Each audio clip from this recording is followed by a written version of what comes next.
Hey there, and welcome to Crime for Sleep.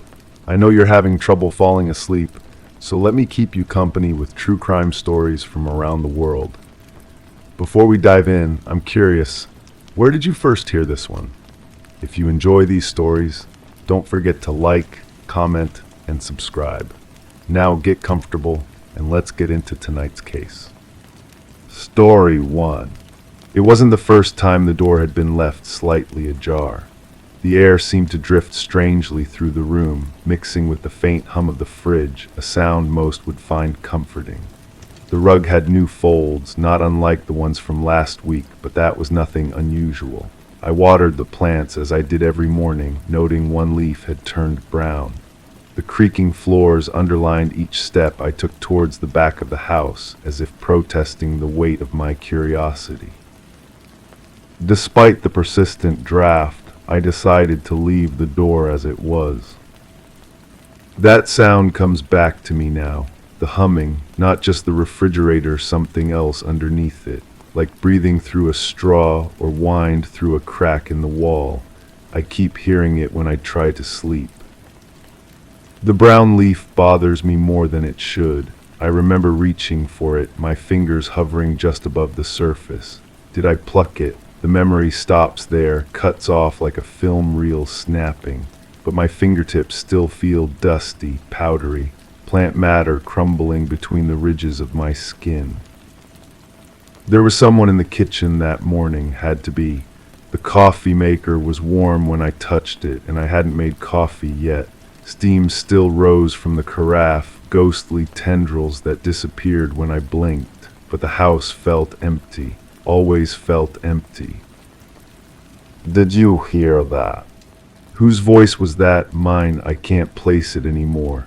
The words float in my head without context, without a face to attach them to. Someone was asking about the sound, the humming maybe, or the creaking floors. Everything creaked in that house. I remember standing at the counter, looking out the window at the yard. The grass needed cutting. It always needed cutting, but there were footprints in the dew, leading from the garden gate to the back door. Small impressions, barely visible unless you knew where to look. I knew where to look. The door handle was cold, colder than it should have been for that season. My palm stuck to the metal for just a second when I finally decided to close it.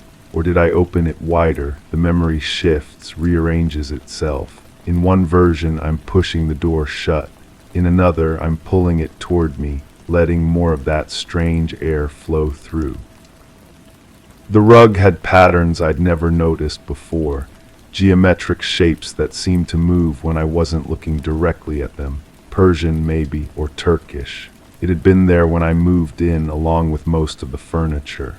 The previous tenant left everything behind, just disappeared according to the landlord. Left the place exactly as it was.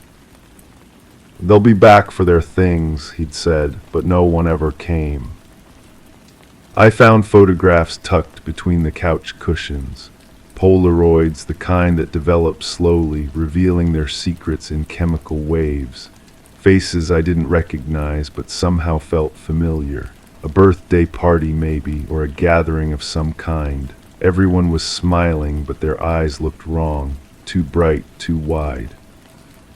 The humming got louder when I held the photographs, or maybe I just noticed it more. It seemed to come from everywhere and nowhere, like tinnitus but musical. A tune I almost recognized but couldn't quite place. Something from childhood, perhaps, a lullaby or a nursery rhyme. I put the photographs back where I found them, pushed them deep into the cushions where light couldn't reach them.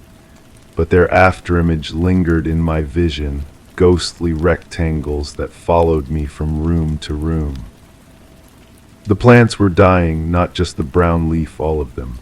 Despite my careful attention, my daily watering ritual, they were withering from the inside out. The soil was always damp, sometimes muddy, too much water maybe, or the wrong kind of water. The tap in the kitchen ran rusty sometimes, especially in the mornings. Metallic taste that coated my tongue and made everything else taste like pennies. There were other doors in the house, closets mostly, and a basement entrance I never used. The basement door had 3 locks, which seemed excessive. The previous tenant must have been security conscious or afraid of something. The locks were all engaged when I moved in, and I'd never bothered to find the keys.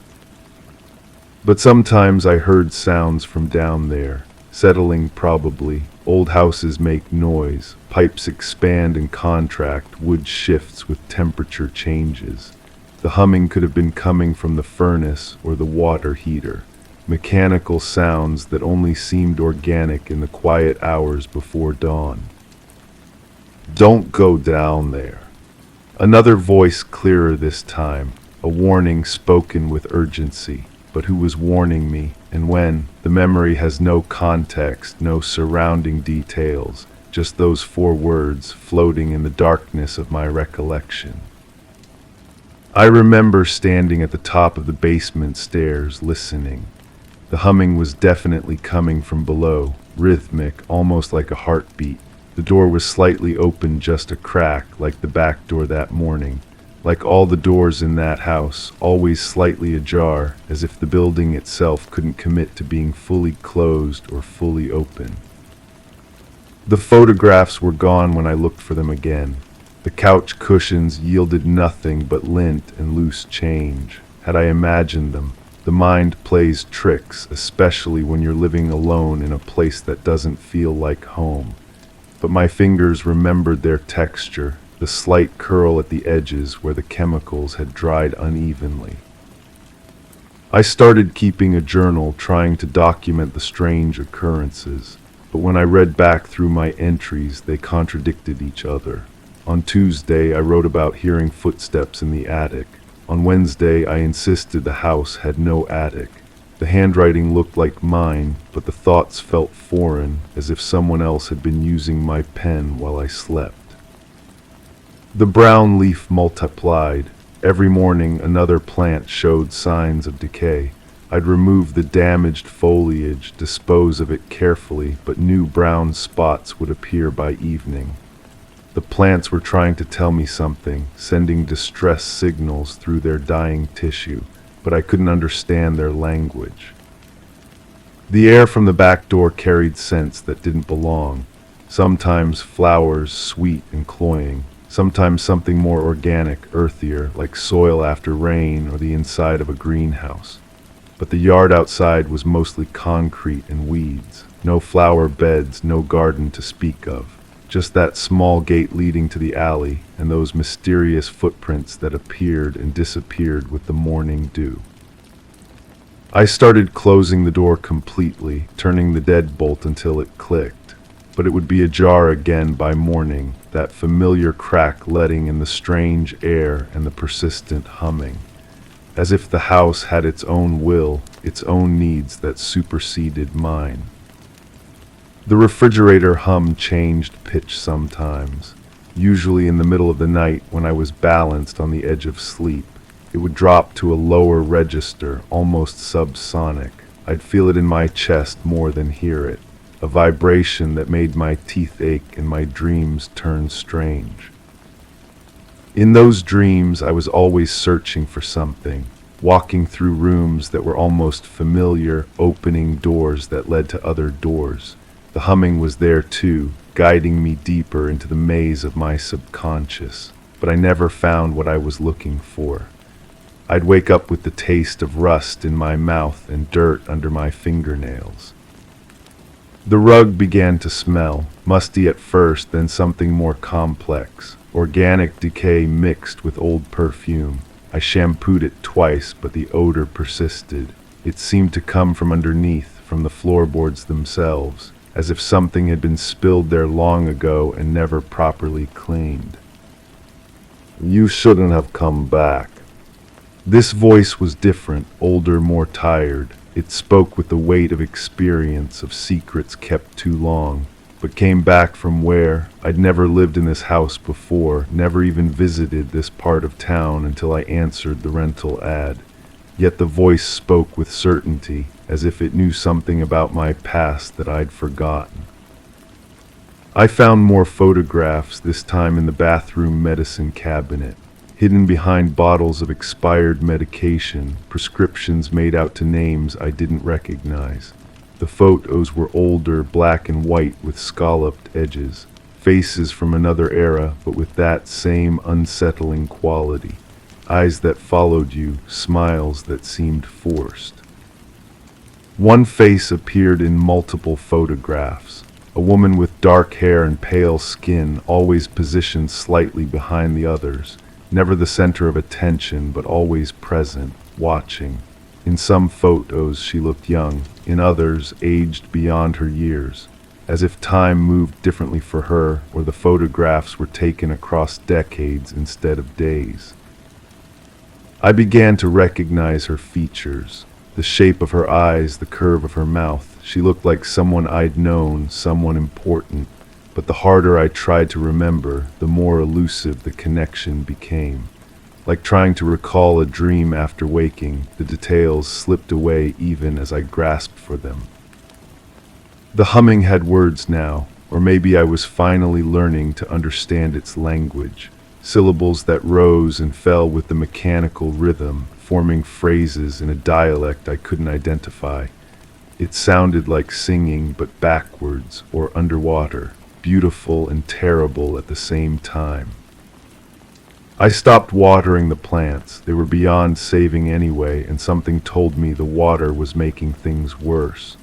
The brown leaves spread like infection, consuming green tissue with methodical persistence, but they didn't die completely. They lingered in a state between life and death, sustained by something other than soil and sunlight. The basement door was unlocked. All 3 locks hung open, keys still dangling from their tumblers. I didn't remember unlocking them, didn't remember finding the keys, but they were there, brass and silver, worn smooth by countless hands. The door itself stood slightly ajar, following the pattern of every other entrance in the house. The humming was strongest at the basement threshold. It rose from the darkness below like heat from a furnace, carrying with it the scent of earth and old wood and something else. Something I recognized but couldn't name. A smell that made my stomach clench and my pulse quicken. "She's waiting for you." The voice was mine this time. I heard it clearly, spoke the words aloud in the empty house. But I didn't remember deciding to speak, didn't know where the words came from or what they meant. They seemed to bypass my conscious mind entirely, emerging from some deeper place where memories hide from daylight. The photographs were everywhere now, tucked into books, taped to the undersides of drawers, folded into the pockets of clothes I didn't remember owning. The dark-haired woman appeared in all of them, aging and becoming younger in random sequence. Sometimes she was smiling. Sometimes her mouth was open as if caught mid-sentence, but her eyes never changed. They held the same expression across decades of images, expectant, patient, knowing. I realized I'd been avoiding mirrors, not consciously but instinctively. When I finally forced myself to look, I understood why. My reflection showed the same expression, the same patient expectancy, as if I were waiting for something I couldn't quite remember. My own eyes had taken on that familiar quality, that sense of watching and being watched simultaneously. The back door was wide open now, not just ajar, but thrown back on its hinges as if welcoming someone home. The strange air flowed freely through the house, carrying its impossible scents and that persistent, beautiful humming. I no longer tried to close it. The house wanted it open, and I was just a temporary resident in a place with its own ancient needs. The footprints in the yard were clearer now.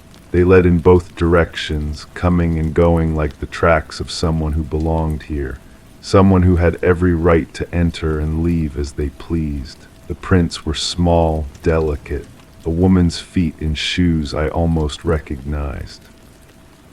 I found myself humming along sometimes. The melody was simple once you learned it, repetitive but soothing.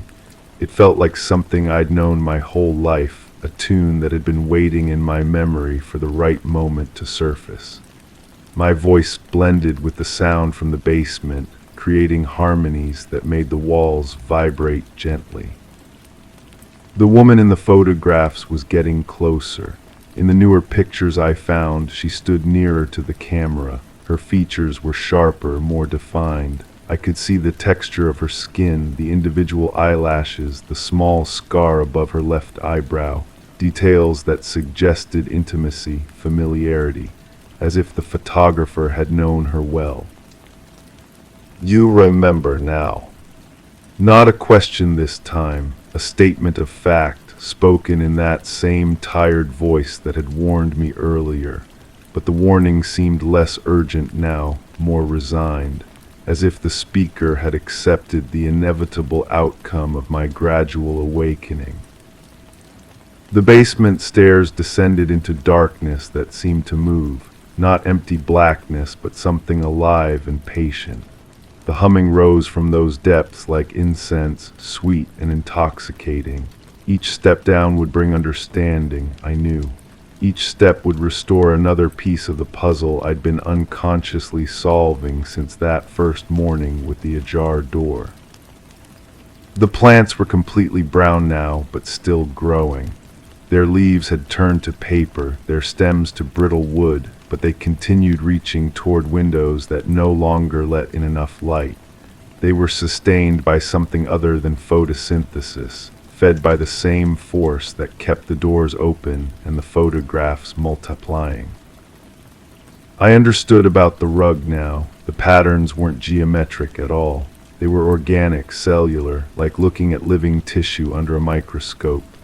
The folds and creases mapped pathways through the house, showing the roots that connected all the important places, the kitchen to the basement, the living room to the back door. Every path led somewhere significant. The refrigerator had stopped humming. Its mechanical voice had been replaced entirely by the sound from below, the beautiful singing that was teaching me to remember. Without the electrical interference, I could hear the words clearly now. They were calling a name, the same name over and over with infinite patience and love. My name. The photographs showed me now, not my current face, but versions of it across different times. Younger and older, happy and sad, but always with those same expectant eyes. I was the dark-haired woman, or she was me. The distinction had become meaningless. We were the same person, separated only by the artificial boundaries of linear time. I remembered the basement now, not completely, but in fragments that grew clearer with each breath of the strange air. There was something down there that belonged to me, something I'd left behind and spent years forgetting, only to find myself drawn back by forces stronger than conscious will. The humming was my voice, had always been my voice, echoing up from the depths where I'd hidden the parts of myself too difficult to carry in daylight. The basement held my secrets, my true history, my authentic self. The woman in the photographs wasn't a stranger. She was who I really was, underneath all the layers of forgetting and denial. The back door wasn't letting strange air into the house. It was letting my own breath circulate, the exhalations of a self I'd buried so deep I'd convinced myself it belonged to someone else. The footprints in the yard were mine, made during nighttime walks I didn't allow myself to remember, coming and going, leaving and returning, caught in the orbit of a truth too large to escape. I stand at the basement door now, keys warm in my palm. The humming has become a song, and the song has become a summons. Below, in the darkness that no longer seems threatening, my authentic self waits with infinite patience.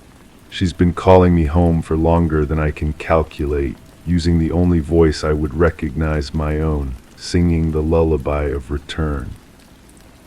The door is slightly ajar now, just like that first morning. But this time I understand what it means. It's not an accident or a draft or a mechanical failure. It's an invitation. A gentle insistence that some doors should never be completely closed, because closing them means forgetting who we really are. The brown leaf crumbles between my fingers as I take the first step down, Story 2. It wasn't the first time the quiet lingered a bit too long. Mornings began with the sun creeping over the chipped picket fence, casting familiar shadows that felt somehow heavier than before. The mail piled up predictably, each envelope sealed tight, keeping its contents from prying eyes. The garden, framed by overgrown hedges, thrived without anyone tending to it, every bloom unfurling with perfect disregard. I wiped the kitchen counter methodically, ignoring the faint imprint left behind on the salt shaker. By afternoon, the house felt fuller, though I was the only one moving room to room. I noticed a picture frame had been turned face down on the mantel, but left it as it was. I made coffee for two and drank both cups. The sound comes back to me now, not the obvious one, the creak of floorboards or the settling of old wood. Something softer, like fabric brushing against a wall. I heard it first while washing dishes, my hands deep in soapy water that had gone cold without my noticing. The sound moved through the house in a pattern I couldn't quite map, starting somewhere near the back door and trailing off toward the staircase. I keep returning to the conversation we had about trust. How you said people reveal themselves in small gestures, the way they handle objects that don't belong to them, how they stand when they think no one is watching. Your voice carried that particular weight it took on when you were testing an idea, seeing how it sounded spoken aloud. I was folding laundry then, matching socks that would never find their pairs. The neighbor's dog stopped barking 3 weeks ago. Not gradually one day, it simply stopped. I realized this while standing at the bedroom window, looking down at the yard where the animal used to pace along the fence line. The silence felt carved out, deliberate. When I mentioned it to the woman at the grocery store, she looked at me with that careful blankness people wear when they're deciding whether to engage with something uncomfortable. There's a coffee stain on the carpet near the couch that wasn't there before. The shape reminds me of a map of somewhere I've never been. I've walked around it for days now, watching how the light hits it differently depending on the time of day. Sometimes it looks fresh. Sometimes it looks like it's been there forever, part of the house's original design. I found the key in the sugar bowl, small, brass, worn smooth at the edges. It doesn't fit any lock I can find, though I've tried every door, every drawer, every box tucked away in closets. The weight of it sits strange in my palm, too heavy for its size. I carry it with me now, rolling it between my fingers when I'm thinking, which is most of the time. You used to leave notes, nothing elaborate, just reminders about appointments, grocery lists, observations about the weather. I found one wedged between couch cushions that simply read the blue car again. I don't remember any blue car. I don't remember you writing this note, but the handwriting is yours, that careful slant you developed after the accident with your wrist. The mailman comes at different times now, sometimes early when the dew still clings to the grass, sometimes late when the shadows have already begun their evening stretch. He doesn't make eye contact anymore, just slides the mail through the slot and moves on with a hurried efficiency that feels pointed.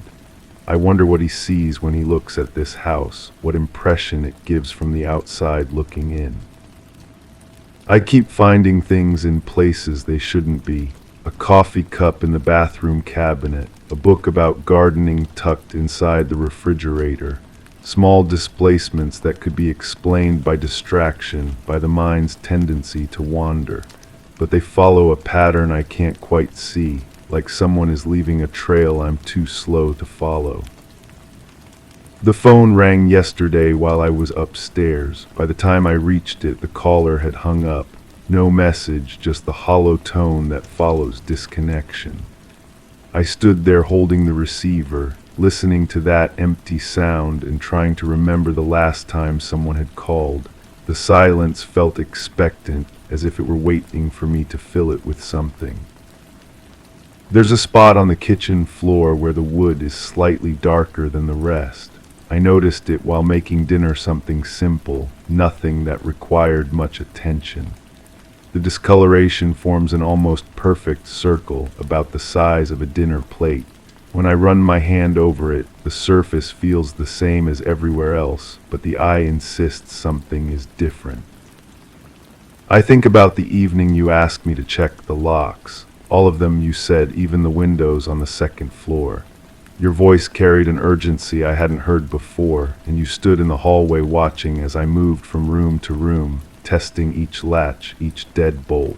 Everything was secure, but you nodded as if this confirmed something you'd already suspected. The garden grows without any help from me. Tomatoes ripen on vines I don't remember planting. Herbs spread in neat rows that suggest careful planning. I pick what I need for cooking and try not to think about who might have prepared this bounty, who might have known I would need it. The soil is rich and dark, recently turned. Sometimes I catch myself setting the table for two. The second place setting appears without conscious thought, muscle memory guiding my hands through motions that feel both foreign and familiar. I eat alone, but the other plate remains, waiting for someone who might have been expected but never arrives. The basement door stands slightly ajar most mornings. I close it each night before bed, turning the handle firmly and listening for the click that confirms it's properly latched. But morning light reveals that gap again, just wide enough to suggest invitation or escape.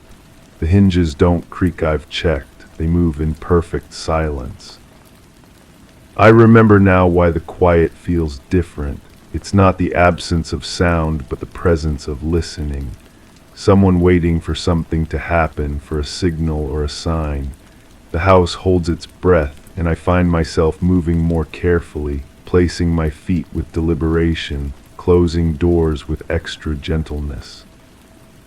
The photograph face down on the mantel has been there so long I've stopped noticing it.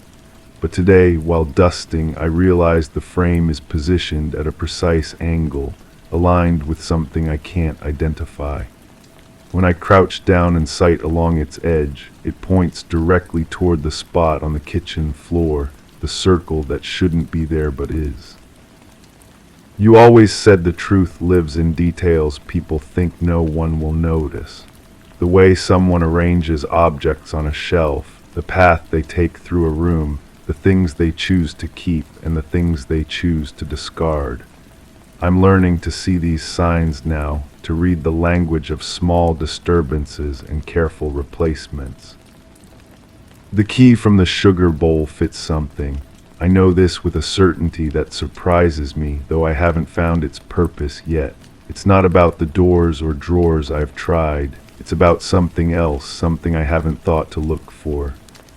The brass catches the light in a way that seems almost deliberate, as if it wants to be noticed, wants to be found.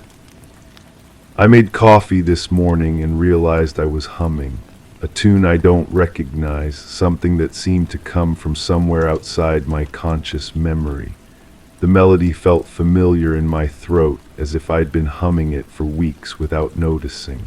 When I stopped, the silence rushed back in, heavier than before. The blue car sits across the street now. I understand the note you left, the careful observation recorded for future reference. It doesn't belong to anyone on this block, but it appears regularly, always in the same spot, always empty. The windows are tinted dark enough that I can't see inside, but I feel watched when I pass by. The license plate is partially obscured by mud that looks deliberately applied. I think the key opens something inside the house that I've been looking at but not seeing. Something that blends so well with its surroundings that it becomes invisible until you know exactly what you're searching for.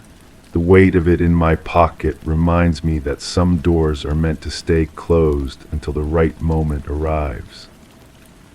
The coffee stain has changed shape. Not dramatically, just a slight shift in its borders, as if the liquid were still spreading, still seeking its final form. I kneel beside it and press my palm against the carpet. The fibers feel slightly damp, though that seems impossible. The map it resembles now looks like somewhere I might have been, somewhere I should remember but don't. Tonight I'll check the locks again, the way you asked me to. I'll move through the house with careful attention, testing each point of entry, each possible weakness. But I suspect what I'm really doing is confirming that whatever needs to get in already has, and whatever needs to get out is still waiting for permission. The second coffee cup sits on the counter, empty but warm, story 3. The entrance was accessed at 07:45 hours with no evidence of forced entry. The living quarters remained orderly, consistent with established routine. The kitchen surfaces were unmarked, utensils neatly aligned, though one knife was missing from the block. The temperature in the room was surprisingly low, while the thermostat read 72 degrees with no recorded malfunctions. Bedroom linens appeared undisturbed, suggesting no recent occupancy. The calendar displayed the correct date, yet the clock's hands were not aligned with standard timekeeping. No irregularities were noted on the surveillance logs. However, the pet food dish was unusually empty. The cold sits in my chest like swallowed ice, spreading outward through my ribs. I read these words again, my own handwriting, though I don't remember forming the letters. The report feels foreign in my hands, as if someone else authored this clinical assessment of what I found that morning. Or was it evening? The light coming through the window holds that peculiar quality that could belong to dawn or dusk, suspended between certainties. My fingers trace the paper's edge, and I notice they're trembling. Not from cold, though the room maintains that inexplicable chill I documented. The trembling comes from somewhere deeper, a vibration that starts in my bones and works outward. I've been carrying this sensation for days now, maybe weeks. Time has become elastic, unreliable. The missing knife bothers me most. I can picture the block clearly, that empty slot like a gap in a smile. Wooden handles arranged by size, each blade nested in its designated space except for that one absence, the largest one, the one with the black handle worn smooth by years of use. I remember running my finger along that empty groove, feeling the accumulated dust that outlined where the knife should have been. But when did I do that? The memory floats without anchor, disconnected from the sequence of events I'm supposed to be reconstructing. I was there to investigate, wasn't I? Someone had called it in, or had I discovered it myself? The details slip away like water through cupped palms. The pet food dish haunts me too, stainless steel, gleaming empty against the kitchen floor. Not just empty, but clean, as if licked spotless. I remember crouching beside it, my reflection warped in its curved surface. My face looked strange there, features pulled and distorted. I touched the rim and it was cold, colder than the ambient temperature that didn't match the thermostat reading. There was no pet visible anywhere in the residence. No toys, no leash, no litter box, just that dish, positioned precisely where such things belong, as if maintaining the pretense of normalcy. The absence felt deliberate, calculated. Someone had removed every trace of an animal except for that single bowl, left like a question mark on the linoleum. I should have noted this discrepancy in my report, but reading it now, I see I focused on other details instead. The clock with its misaligned hands draws my attention back. The hour hand pointed between numbers, the minute hand frozen at an impossible angle. Not broken, just wrong. As if time itself had been tampered with, bent into an unnatural configuration. The surveillance logs showed nothing. I remember scrolling through hours of footage, watching empty hallways and vacant doorways. The cameras captured everything and nothing, recording the absence of event with mechanical precision. But there was something about the quality of the light in those recordings, the way shadows fell at angles that didn't quite match the timestamp. Subtle wrongness that made my eyes water if I stared too long. My head throbs now, the same dull ache that's been building since I first walked through that entrance. No forced entry, I noted, but that doesn't mean entry wasn't gained.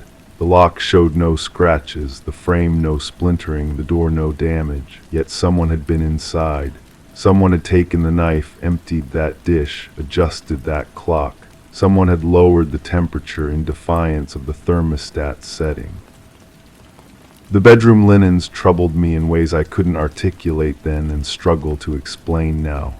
Undisturbed, I wrote, but that wasn't quite accurate. They were arranged too perfectly, hospital corners crisp, pillows fluffed just so. The kind of neat that suggests recent attention rather than abandonment. Someone had made that bed with care, smoothing every wrinkle, eliminating every imperfection. But the sheets were cold when I touched them, cold like everything else in that place, as if warmth itself had been systematically extracted. I remember pressing my palm against the mattress, feeling the chill seep through the fabric. The cold had weight presence. It pushed back against my touch with almost sentient resistance. The calendar on the wall displayed the correct date, or what I assumed was correct. Days blur together now, making verification difficult. But seeing it there, that neat X marking the passage of time, felt wrong somehow. Too convenient, too obvious, like a prop placed for my benefit, evidence of normalcy that protested too much. I keep returning to the knife. That empty slot draws my thoughts like gravity, pulling my attention back regardless of where it wanders. I can see it so clearly in my mind, that gap in the wooden block, but now I'm wondering if I'm remembering correctly. Was there really a missing knife, or did I imagine it? The certainty I felt while writing this report has eroded, leaving only questions and the persistent chill that won't leave my bones. The investigation feels incomplete, though I can't identify what's missing beyond the obvious blade. I followed protocol, documented everything, filed my report, but something essential escaped capture, slipped through the gaps in my observations like smoke through fingers. The truth hides in the spaces between facts, in the silences between words. My reflection in the pet dish returns to me now, that distorted face staring back from the curved steel. I looked guilty there, complicit somehow in whatever had transpired.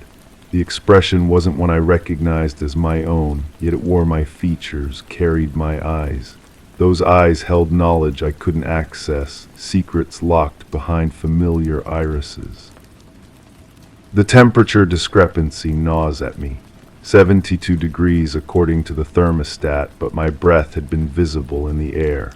I remember the fog of exhalation as I moved through those rooms, marking my passage with ephemeral clouds. The heating system hummed normally, vents pushing warm air that seemed to vanish the moment it entered the space, as if the cold consumed it, metabolized warmth like a living thing. I should have taken more photographs, gathered more evidence, but something about that place discouraged documentation, made the camera feel heavy in my hands. The few pictures I did take came out strange, shadows falling in impossible directions, light bending in ways that defied physics. I deleted most of them, telling myself they were technical errors, equipment malfunction, but I knew better even then. The orderly state of the living quarters suggests routine, I wrote, but whose routine? The resident's or someone else's? The precision of arrangement felt foreign, imposed from outside. Every object occupied its designated position with mathematical exactitude, as if placed by someone following a diagram rather than living naturally in the space. I remember checking the refrigerator, though I didn't note it in my report. Inside, food arranged with the same unsettling precision. Milk cartons aligned, vegetables sorted by color, condiments organized by height. Nothing expired, nothing out of place, but everything cold, colder than necessary. The refrigerator's chill had spread beyond its confines, colonizing the entire residence. The missing knife could be anywhere now, in someone's hand, someone's drawer, someone's memory. I picture it sometimes, that black handle gripped by fingers I can't see clearly. The blade catches light that might be real or imagined, reflecting scenes I wasn't present to witness. Or was I? Memory plays tricks, folds events into impossible configurations like that clock with its bent hands. I've been avoiding the obvious question, the one that sits beneath all others like sediment in still water. Why was I there? What prompted my investigation of that cold, orderly space? The report doesn't say, treats my presence as given, inevitable. But investigations require instigation, someone to call, someone to notice something wrong. The pet food dish was unusually empty. That phrase echoes in my mind, gaining weight with repetition. Not just empty, but unusually so, as if the emptiness itself was remarkable. What made it unusual? The cleanliness, the positioning, or the absence of the pet that should have been eating from it? All three, perhaps, or something else entirely that I failed to capture in words. The surveillance logs recorded nothing irregular, yet here I was, documenting irregularities. The contradiction sits uncomfortably, refuses resolution. Either the cameras missed something crucial, or the irregularities existed only in my perception. Both possibilities disturbed me equally, suggesting either technological failure or personal unreliability. I close my eyes and try to reconstruct the sequence of events, but the pieces resist arrangement. I remember arriving, but not the journey. I remember leaving, but not the departure. The investigation exists in isolation, disconnected from the flow of normal time. Like that clock with its impossible angles, my memory bends in ways that shouldn't be possible.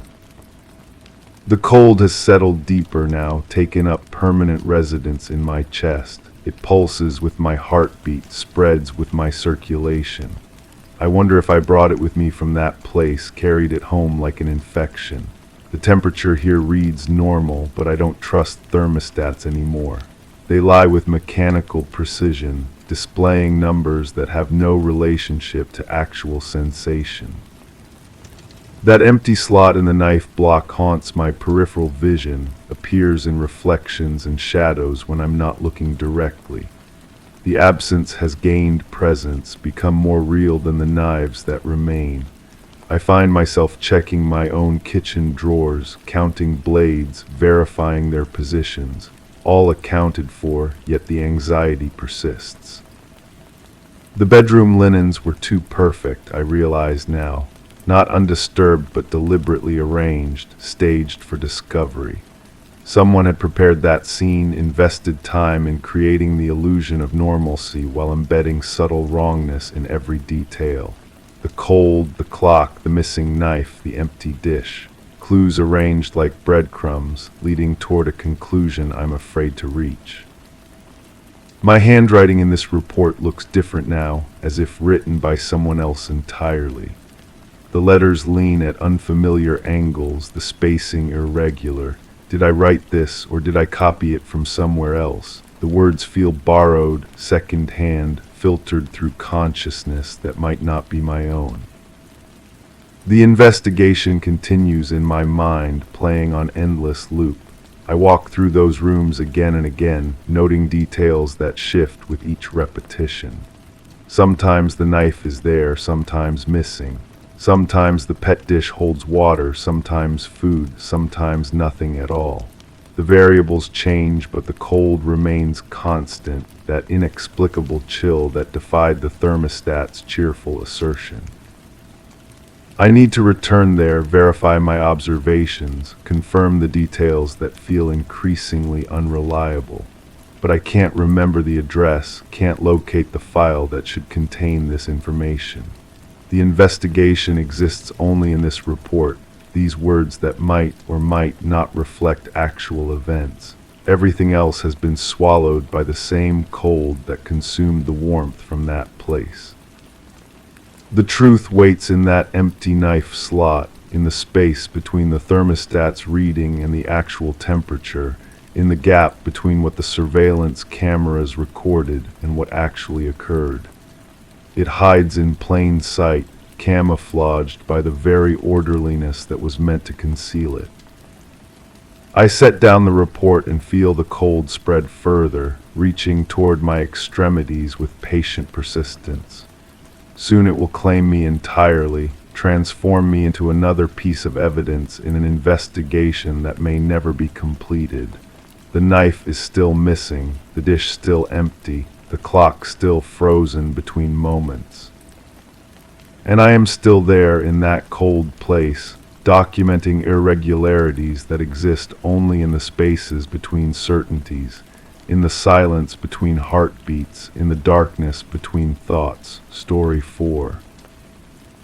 I told them I hadn't heard anything unusual. The night was still, too still, as if the world held its breath. Leaves rustled softly against the pavement, broken by the faint creak of unseen hinges. The air was heavy, carrying a scent I couldn't place, one that kept creeping back. The chill crept along my skin, an uneasy caress. Shadows reached further than they should, curling around spaces left gaping and empty. I kept my eyes forward, but the feeling lingered, intimate and accusing.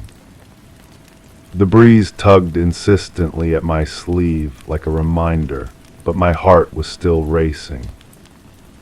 The coffee mug sits cold in my hands now, ceramic smooth against my palms. Steam no longer rises from its surface. I can't remember when I last took a sip, when warmth last touched my lips. The kitchen window frames the same view it has for months, yet something feels displaced, shifted by degrees I cannot measure. That scent returns without warning, sweet and cloying, like flowers left too long in stagnant water. I set the mug down harder than intended, and the sound echoes sharper than it should in this small space. They asked about the timeline. When did I first notice something was wrong? I gave them dates, approximate hours, the careful reconstruction of someone trying to be helpful. But memory doesn't work that way, does it? Memory bleeds and blurs, reshapes itself each time we reach for it. The first time I saw her, she was standing by the mailboxes. Red coat, I think, or was it blue? The color changes each time I revisit the moment, as if my mind refuses to commit to any single truth. She was sorting through envelopes with the methodical patience of someone who had nowhere urgent to be. I nodded, she nodded back, the kind of polite acknowledgement that passes between neighbors who share space but not familiarity. Her apartment was directly below mine.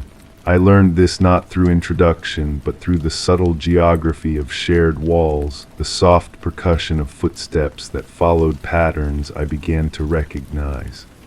She walked lightly, deliberately, never the heavy tread of someone rushing or angry. The detective's pen scratched against paper as I spoke. Did she have visitors? Did I ever hear raised voices? Arguments. The questions felt invasive, as if they were asking me to confess to watching, to listening too closely to lives that weren't mine. But we all listen, don't we? In apartment buildings, in houses pressed close together, we become accidental witnesses to the rhythms of other people's existence. The flush of toilets, the opening and closing of doors, the low murmur of television programs bleeding through thin walls. I told them about the music. She played classical pieces, always in the evening. The same compositions repeated with variations, as if she were practicing. Piano, I thought, though I never saw one during those brief glimpses into her open doorway when she collected packages or checked her mail. The music stopped 3 days before they found her, or was it 4? Time compresses and expands in memory, becomes unreliable. I remember noticing the silence, how it felt heavier than the music had, how I found myself listening for sounds that never came. The hallway carpet shows where patterns where feet have traveled the same paths thousands of times. Dark trails leading to and from each door, evidence of habitual movement. I study these patterns now as I climb the stairs, wondering what stories they might tell to someone who knew how to read them.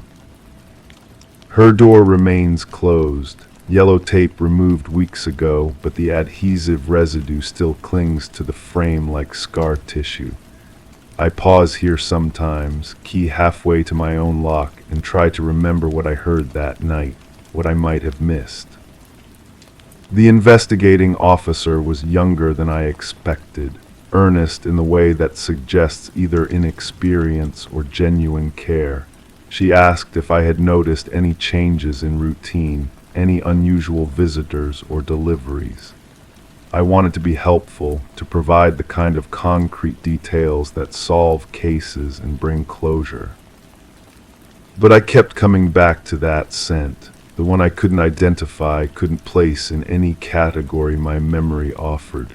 It lingered in the hallway for days after, fainter each time but never quite disappearing, like perfume on clothing worn too long. The maintenance man mentioned seeing someone, a figure in the courtyard standing beneath her window. This was 2 nights before, or maybe 3. His recollection was no more precise than mine, filtered through the haze of routine work and casual observation. Male or female, they asked him, tall or short, young or old. He shrugged, wiped his hands on coveralls stained with years of repairs. Could have been anyone, he said. People stand in courtyards all the time. People look up at windows for reasons that have nothing to do with anything sinister. I find myself standing in that same courtyard now, looking up at windows that reveal nothing. Curtains drawn, blinds closed, the private lives of neighbors hidden behind glass and fabric. How easy it would be to watch, to wait, to study the patterns of someone's existence until you knew their vulnerabilities better than they did. The thought unsettles me, not because it's foreign, but because it isn't. Because we all do this to some degree, catalog the habits of those around us, notice when routines change or disappear entirely. Her routine was remarkably consistent. Morning walks that took her past the fountain and back within 30 minutes. Grocery shopping on alternating days, always carrying the same canvas bag. Evening music practice that began promptly after dinner and lasted exactly 1 hour. Until it didn't. The silence that followed was so complete it felt intentional. As if she had simply decided to stop existing in the small ways that had made her presence known to those of us who shared her building, her hallways, her thin-walled proximity to our own lives. I told them about the phone calls, how I would sometimes hear the muffled ring of her telephone through our shared wall, followed by conversations too quiet to distinguish words but clear enough to detect tone. She spoke softly always. Even when the calls came late at night, her voice never rose above that same measured cadence. The calls stopped when the music did. I noticed this only in retrospect, the way you notice the absence of a sound you never consciously registered hearing. Another small piece of a routine that simply vanished without explanation. They found her 3 days later, or 4. The timeline remains frustratingly imprecise, despite the official reports and documented evidence. She was discovered by the building manager, who had come to investigate complaints about a persistent odor. That scent, the one that had been haunting the hallways, growing stronger each day. Sweet and cloying and wrong in ways I couldn't articulate but felt in my stomach, in the primitive part of my brain that recognizes danger before conscious thought catches up. I had smelled death before. This wasn't that. This was something else, something that made me think of flowers and chemicals and the artificial sweetness of things trying too hard to mask their true nature. The coroner's report, what little they shared, mentioned no signs of struggle, no obvious trauma.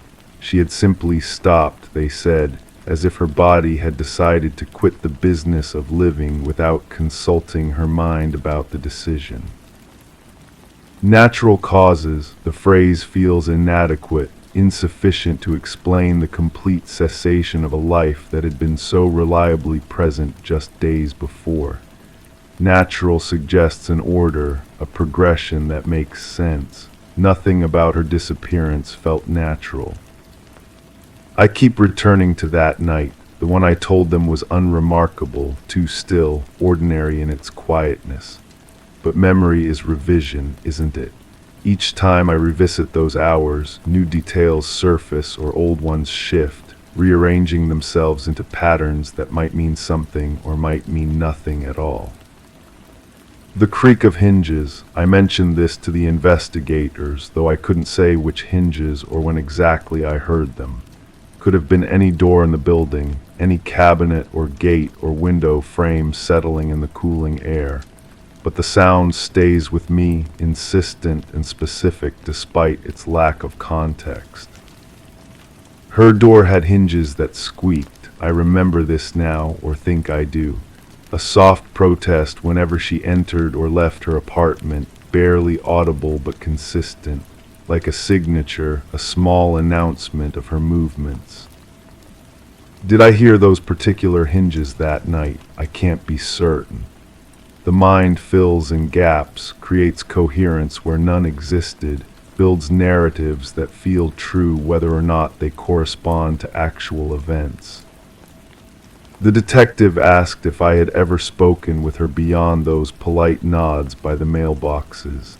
Had we ever had a conversation, shared concerns about building maintenance or neighborhood safety? The kind of exchanges that might reveal something about her state of mind, her relationships, her reasons for being afraid.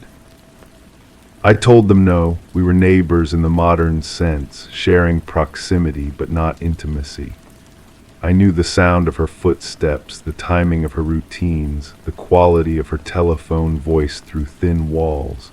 But I didn't know her fears, her joys, her reasons for choosing classical music over jazz or rock or silence. This felt like a failure, not of investigation or civic duty, but of basic human connection. She had lived 15 feet away from me for months, and I knew almost nothing about who she was beyond the small sounds and glimpses that leaked through our shared walls. The building feels different now, quieter though that might be my imagination. Sounds seem to carry differently, as if her absence has changed the acoustic properties of our shared space. Footsteps echo where they didn't before. Doors close with sharper finality. I find myself listening more carefully, paying attention to the rhythms and patterns of my remaining neighbors. The couple upstairs who argue in whispers, the elderly man who plays television programs too loudly, the woman with the dog who takes 3 walks daily, always at the same times. What would I tell investigators about their routines if something happened to them? What small details would I offer as evidence of lives I observed but never truly witnessed? The maintenance man found something when he cleaned out her apartment, a notebook filled with what appeared to be observations about the building's residents. Times and dates, descriptions of comings and goings, patterns of behavior recorded with the same methodical patience she had shown while sorting mail. They didn't share the contents with me, but I could see the discomfort in the detective's expression when she mentioned it. The realization that the watcher had been watched, that our casual surveillance of each other's routines had been more systematic than any of us realized. I wonder if I was included in those observations, if my own patterns had been cataloged and analyzed, reduced to timestamps and behavioral notes in someone else's careful handwriting. The thought is both unsettling and oddly validating, proof that my existence registered in ways I hadn't considered. The scent has finally faded from the hallways. Whatever produced it has been removed or dissipated, leaving behind only the usual building smells of cleaning products and cooking, and the accumulated presence of people living in close quarters. But I still catch traces of it sometimes, usually when I'm distracted or thinking about something else. A phantom sweetness that makes me pause and sniff the air, searching for a source that no longer exists. Memory made olfactory, clinging to consciousness like smoke. The new tenant moved in last week. Different routines, different sounds, different patterns of presence and absence. She plays music too, but contemporary songs with lyrics I can almost make out through our shared wall. Her footsteps are heavier, more hurried. Her telephone conversations are louder, more animated. Life continues. The building adapts to new rhythms, new sounds, new evidence of human habitation. But I find myself comparing everything to what came before, measuring the present against memories that grow less reliable with each passing day. The detective called once more, weeks later. Follow-up questions, she said, though I suspect she was simply trying to bring closure to a case that refused to resolve cleanly. Had I remembered anything else about that night, any detail, however small, that might explain what happened? I told her about the hinges again. The creak that might have been her door, or might have been any door, or might have been the building itself settling in the cooling air. She wrote it down anyway, adding it to a file that probably contained dozens of similar uncertainties from other neighbors, other witnesses to a mystery that had no clear solution. Sometimes I stand in the courtyard and look up at her former window. The new tenant keeps different hours, different patterns of light and darkness, but the window itself remains unchanged, a rectangle of glass that reveals nothing about the lives lived behind it. I think about observation and privacy, about the ways we watch each other without meaning to, accumulate knowledge without seeking it. How thin the line is between awareness and surveillance, between neighborly attention and something more intrusive. The notebook bothers me more than I admitted to the investigators, not because she was watching, but because her watching was so much more systematic than mine. While I noticed patterns casually, unconsciously, she was building a deliberate record of our collective existence. What did she see in those patterns? What conclusions did she draw from the careful documentation of our comings and goings? Was she afraid of something specific, or was the watching itself a form of comfort, a way of imposing order on the chaos of lives lived too close together? I'll never know. The notebook disappeared into evidence files, and the questions it raised will remain unanswered. Like the scent that lingered in our hallways, some mysteries resist resolution no matter how carefully we examine them. The night still feels too still sometimes. When I walk through the building's corridors or stand in the courtyard looking up at windows, I remember that sense of held breath, of something waiting to exhale. The feeling that observation itself might be dangerous, that watching and being watched could blur into something neither innocent nor entirely sinister. My heart still races occasionally, for reasons I can't quite name. Not fear exactly, but recognition. The understanding that we are all watchers and watched, that privacy is an illusion maintained by mutual agreement to pretend we don't notice what we notice. She noticed everything, and now she's gone, taking her careful observations with her, leaving behind only questions and the lingering memory of sweetness in hallways that smell now of nothing more mysterious than floor wax and other people's dinners. I still haven't heard anything unusual. The building continues its quiet symphony of ordinary sounds, unremarkable in their familiarity. But I listened differently now, with the awareness that someone else was listening too, recording what she heard, trying to make sense of the patterns we all create without thinking. The truth, whatever it was, remains elusive, hidden in notebooks I'll never read, in motivations I'll never understand, in the space between what we observe and what we truly see.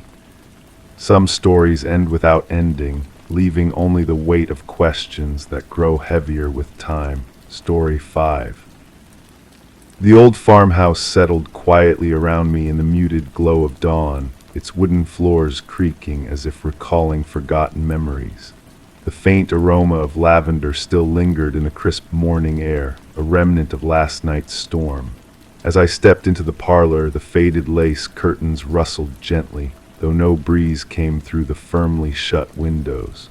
On the mantel, a clock that hadn't ticked in years appeared freshly dusted. I paused, listening closely to the silence, only to catch the faint echo of footsteps retreating down the narrow hallway where no one should have been. The dust cloth folded neatly beside the clock troubled me most. Its edges were damp, as though someone had used it recently to polish the brass face and wooden frame.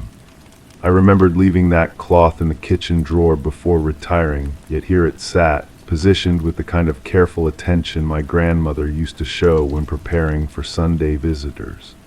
The fabric held the scent of lemon oil, sweet and sharp against the morning stillness. When I lifted it to examine the weave, my fingers found it still warm. Those footsteps had possessed a rhythm I recognized, a particular cadence that spoke of someone moving through familiar territory.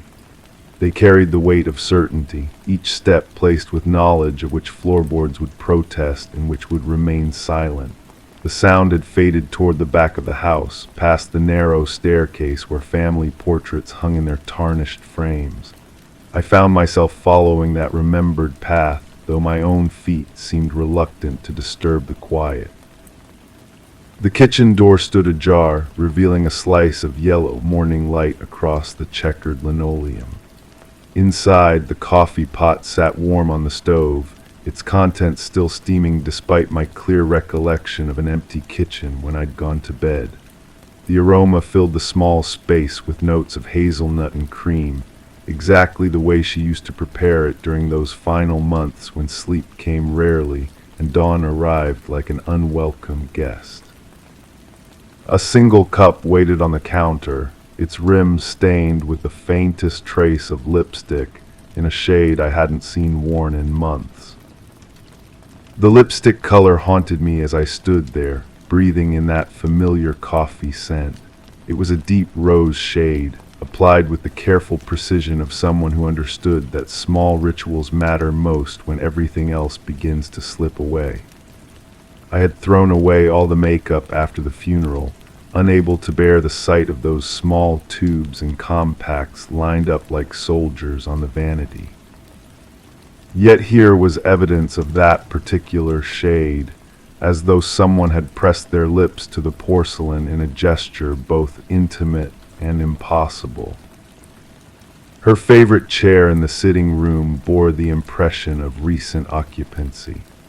The worn velvet cushions held the shape of someone who had settled there to watch the sunrise, perhaps to sip that impossible cup of coffee while the world emerged from darkness. The depression in the fabric was too defined to be merely the memory of old use, too fresh to be anything but immediate.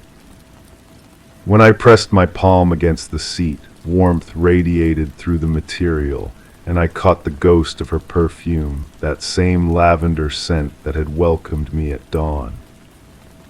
The perfume lingered strongest near the window where she used to sit during her morning routine, watching the birds gather at the feeder we'd hung from the old oak. The bottle had been buried with her, tucked into the silk lining of the casket at my request, yet the fragrance seemed to emanate from the very walls of the room. It mixed with the coffee aroma and the lemon oil from the dust cloth, creating a symphony of scents that belonged to a life I thought had ended. Those birds at the feeder moved with unusual purpose, as though responding to some signal I couldn't perceive. They gathered in greater numbers than I'd seen since her passing, their small bodies creating a living constellation against the morning sky. She had always claimed they knew when she was watching, that they performed their aerial dances specifically for her entertainment. Now they wheeled and dove with the same choreographed precision, though the window should have revealed only my solitary figure. The bird seed scattered beneath the oak appeared fresh, though I hadn't filled the feeder in weeks. The kernels glistened with dew, spread in the careful patterns she used to create when she wanted to photograph the ground feeders. She had possessed an artist's eye for composition, understanding that beauty required intention. The seeds formed gentle curves and clusters, an arrangement too deliberate to be accidental, too perfect to be the work of wind or gravity. Her camera bag sat beside the kitchen table, its leather straps darkened with age and use. I was certain I had stored it in the attic after going through her belongings, yet here it rested as though she had just returned from one of her early morning photography sessions. The zipper was partially open, revealing the familiar bulk of her favorite lens, the one she used for capturing wildlife in the soft light of dawn. When I touched the bag, the leather was supple and warm, not brittle with disuse as it should have been. The photographs scattered across the table told a story I couldn't quite comprehend. They showed the farmhouse in various seasons, captured from angles that suggested the photographer had moved through the rooms with intimate knowledge of light and shadow. Some images were recent, showing the parlor as it appeared this very morning, complete with the dust cloth beside the clock and the impression in the sitting room chair. The timestamps in the corners bore dates that should have been impossible. Her handwriting filled the margins of these photographs, notes scrawled in the precise script I had learned to read like a second language during our years together. The observations were technical at first, discussing aperture settings and exposure times, but gradually became more personal. She wrote about the quality of morning light, about the way the house seemed to breathe in the hours before sunrise, about sounds that came from empty rooms and shadows that moved without cause. The shadow patterns in the hallway shifted as I studied those photographs, though the sun's position shouldn't have changed so dramatically. They stretched and contracted like living things, creating shapes that resembled human figures walking just beyond the edge of vision. When I looked directly at them, they resolved into ordinary darkness cast by furniture and door frames, but my peripheral vision caught movement that shouldn't have existed. Her reading glasses lay folded on the side table where she used to leave them each night, positioned exactly as they had been during her lifetime. The lenses caught the morning light and threw tiny rainbows across the wall, creating the same prismatic display that used to fascinate her during quiet afternoons.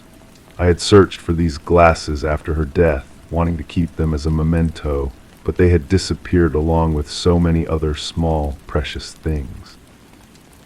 The book beneath the glasses fell open to a passage she had underlined in her careful hand, words about the persistence of love beyond physical boundaries. The ink was fresh, as though she had marked the text recently, and the margins contained notes in her distinctive script. She wrote about the difficulty of letting go, about the pull of familiar places and beloved routines, about the way the heart can anchor the spirit to earthly concerns. Her teacup sat on the kitchen counter beside the coffee pot, filled with the chamomile blend she favored during times of stress or uncertainty. The liquid was still warm, releasing vapors that carried the honey-sweet scent of flowers and herbs. A small spoon rested in the saucer, its surface bearing traces of the local honey she bought from the farmer down the road. The cup was positioned exactly where she used to place it during our morning conversations, angled to catch the light from the east window. The honey jar itself stood open beside the cup, its contents crystallized in the pattern she used to study like tea leaves, searching for meaning in the geometric formations of sugar and sweetness. She had claimed the crystals told stories about the weather and the health of the hive, about the secret life of bees and the wisdom they carried in their ancient dance. Now the formations seemed to spell out letters, though the words they might form remained just beyond comprehension. Her garden gloves lay on the windowsill, still bearing traces of soil from plantings that should have died with the first frost. The leather was supple and stained with the green of fresh growth, as though she had been working among the flowers just moments before my arrival. Through the window, I could see her perennial bed blooming with impossible vigor, displaying colors that belonged to high summer rather than the dying season we had entered. Those flowers swayed in patterns that suggested a breeze I couldn't feel, their petals catching light that seemed to come from no identifiable source. She had planted them in careful arrangements, designing the bed to provide continuous blooms throughout the growing season. Now they flowered all at once, creating a symphony of color and fragrance that defied natural law. The roses climbed their trellises with renewed vigor, while the lavender bushes released clouds of purple perfume into the still air. The watering can beside the back door dripped steadily, though I was certain I had emptied it before the frost. Each drop struck the stone step with a musical note, creating a rhythm that matched the cadence of those impossible footsteps I had heard at dawn.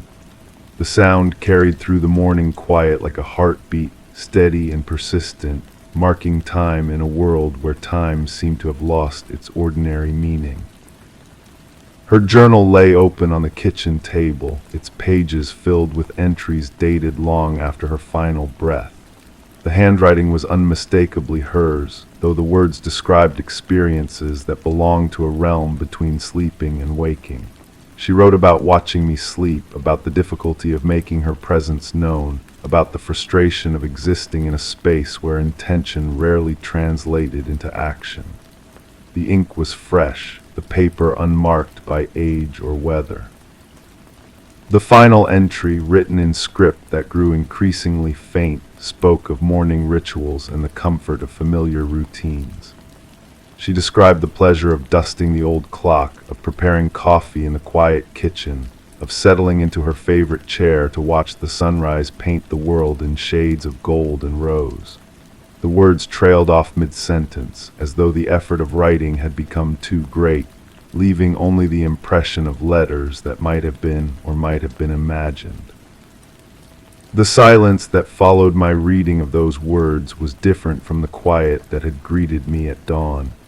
It held weight and presence, as though the house itself was holding its breath, waiting for some acknowledgement or response.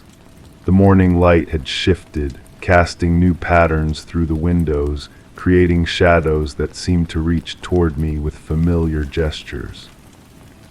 In that suspended moment, I understood that some departures are not final, that love can indeed anchor the spirit to beloved places and cherished routines.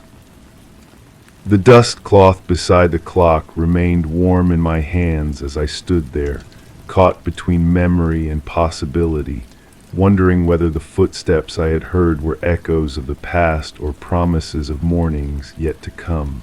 Story 6. The latch clicked softly as I pulled my hand away. The air felt thick, clinging to my skin as if it wanted to remind me of something forgotten. My pulse beat a steady rhythm in the silence, a constant that seemed to be waiting for an echo. Shadows moved along the edges of my vision, pooling in places they shouldn't. The metallic taste on my tongue lingered, sharp and unspoken. Nothing had changed, yet everything felt different. The door. The brass handle gleamed despite the dim light, polished to an almost mirror finish that reflected my distorted face back at me. I remembered cleaning it obsessively, running the cloth in circular motions until my wrist ached. The motion had been soothing then, repetitive and purposeful. Now the shine seemed accusatory, too perfect for a door that should have shown wear from daily use. The scratches I expected to find around the keyhole were absent, as if someone had buffed them away with deliberate care. The hallway. Hardwood stretched before me, each plank aligned with mathematical precision. The grain patterns formed faces in the amber wood, expressions that shifted depending on the angle of my gaze. I had walked this path countless times, my footsteps creating a familiar percussion against the boards. But today my feet found soft spots I didn't remember, places where the wood gave slightly under pressure. The runner carpet had been removed, leaving behind rectangular impressions in the dust that outlined its former presence like a crime scene marker. The photograph asterisk. It hung crooked on the wall, tilted just enough to create a sense of wrongness that tugged at my peripheral vision. The frame held an image of two people standing beside a lake, their faces caught in mid-laugh. One figure had been carefully scratched out with what looked like a pen tip, the ink creating dark crosshatches over features I could no longer make out. I approached closer and noticed the glass was cracked in a spider web pattern radiating from where the obscured face would have been. My reflection fragmented across the damaged surface, splitting my own features into unrecognizable pieces. The kitchen window. Sunlight filtered through glass that hadn't been cleaned in weeks, creating a hazy barrier between inside and outside. Fingerprints smudged the lower panes, small handprints that seemed too delicate to be mine.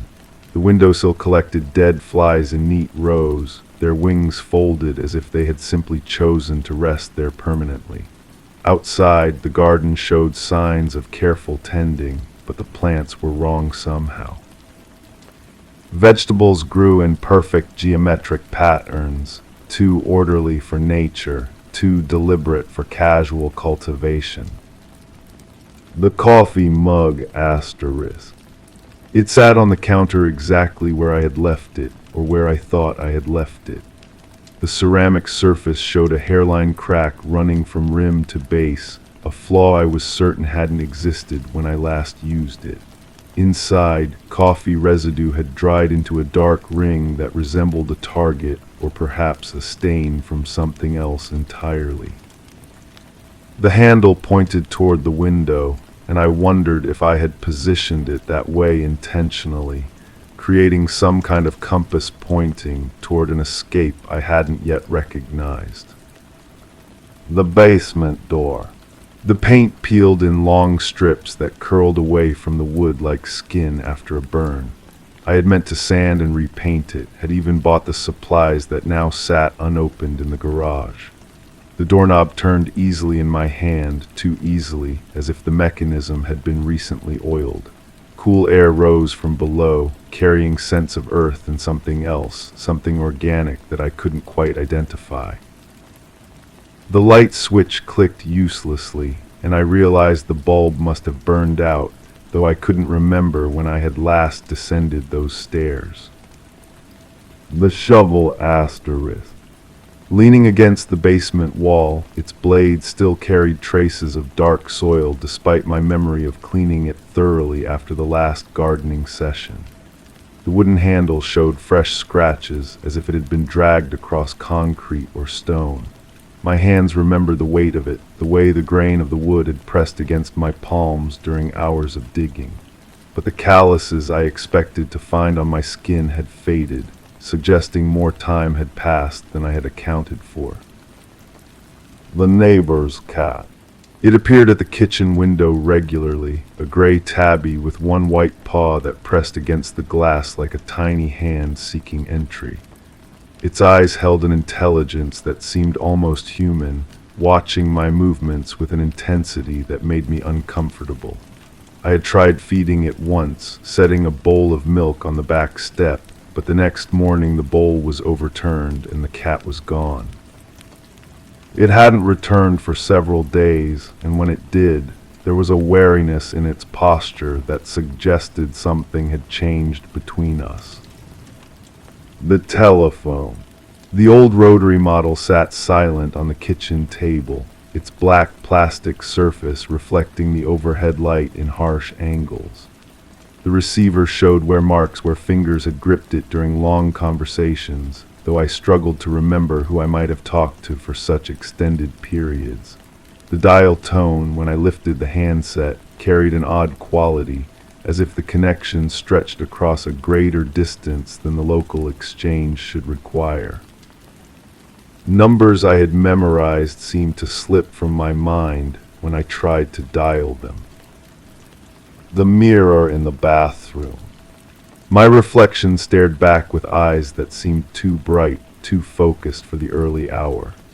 The mirror's surface showed spots where the silver backing had begun to deteriorate, creating dark patches that obscured portions of my face.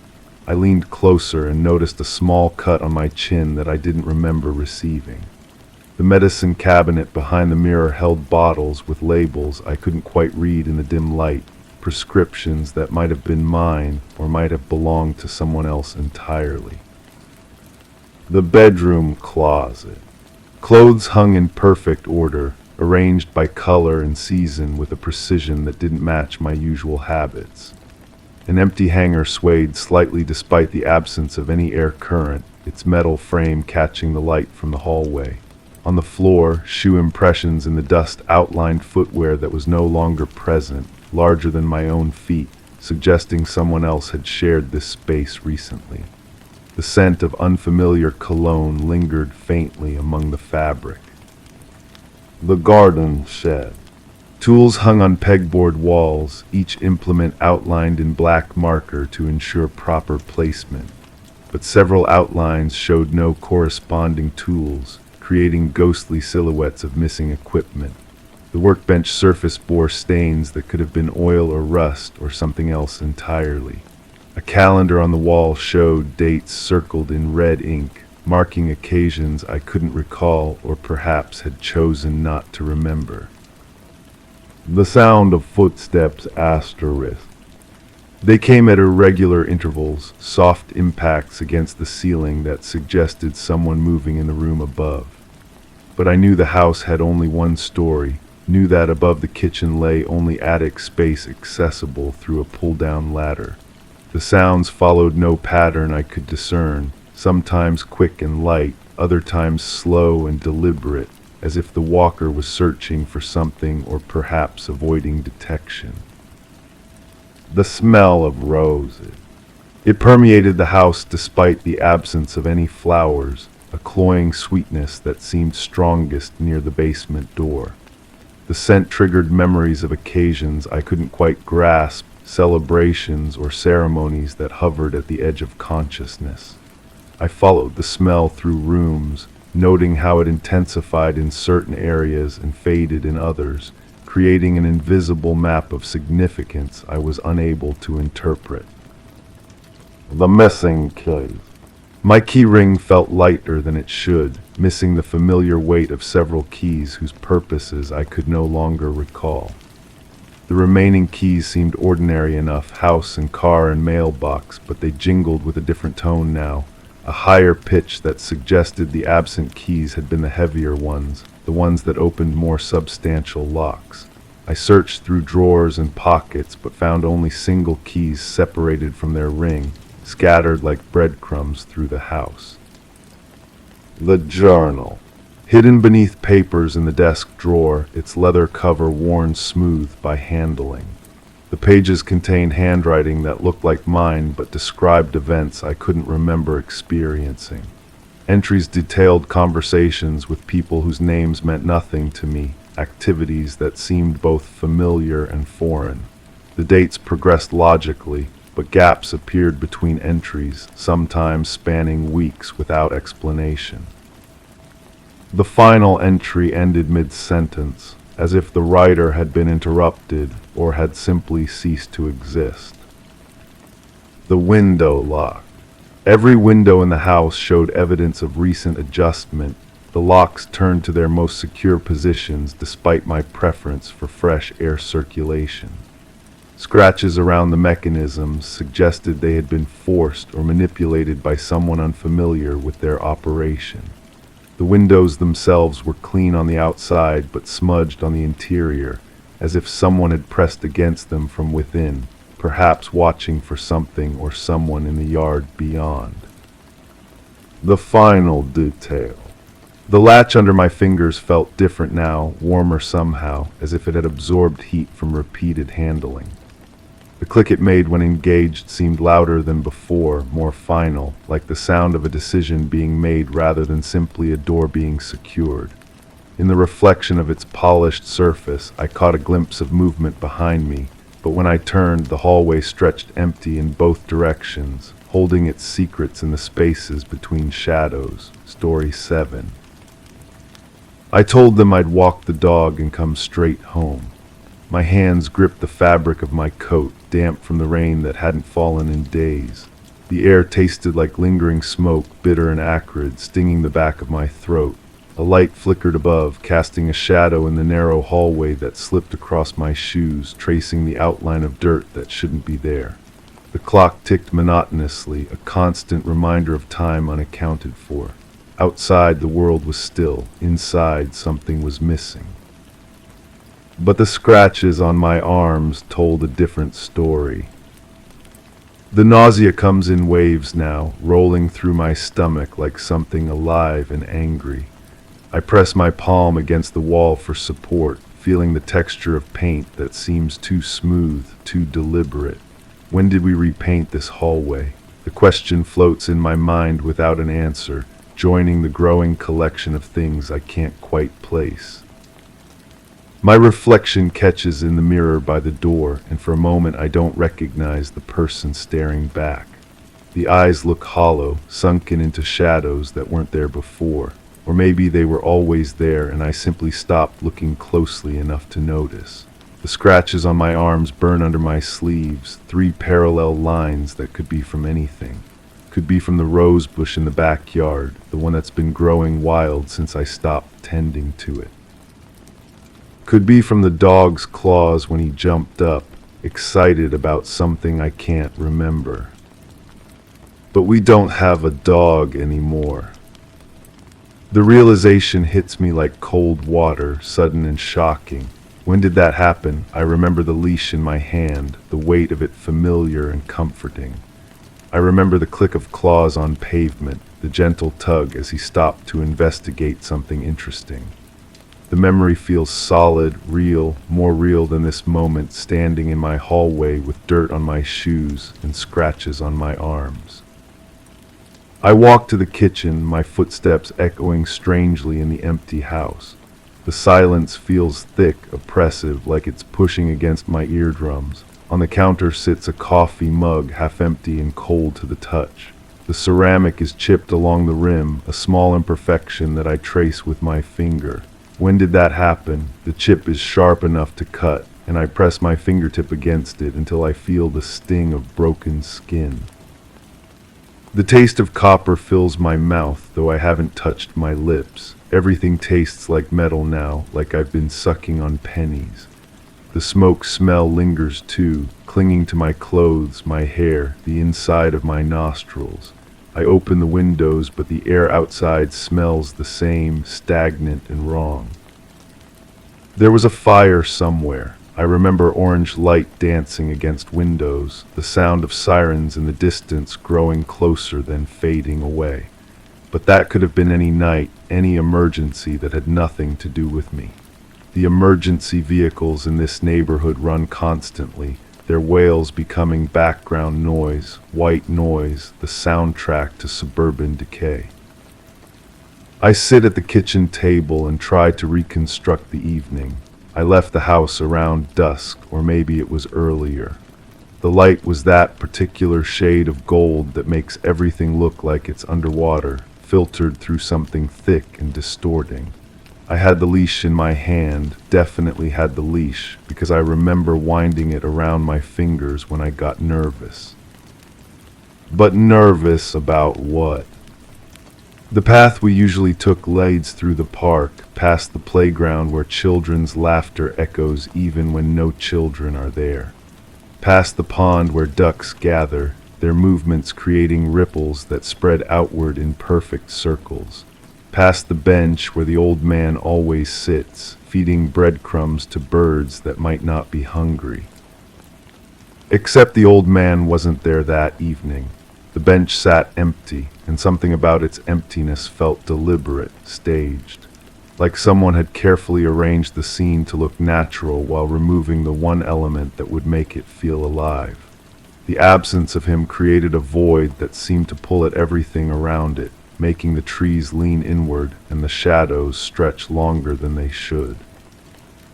I remember stopping at that bench, though I can't remember why. My hand reached out to touch the weathered wood, and it felt warm despite the cooling air. Warm like someone had been sitting there moments before, like the heat of their body had soaked into the grain and was slowly radiating back out into the world. The dog pulled at the leash, eager to continue, but I couldn't move. Something held me there, some invisible weight that pressed down on my shoulders and made my legs feel heavy. The park around me seemed to shift and blur at the edges, like I was looking at it through water or thick glass. Sounds became muffled, distant. Even my own breathing seemed to come from somewhere else, someone else. That's when I saw the smoke.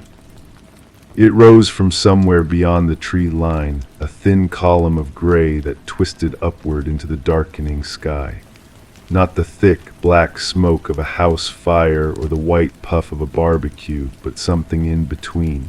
Something organic burning, something that had once been alive.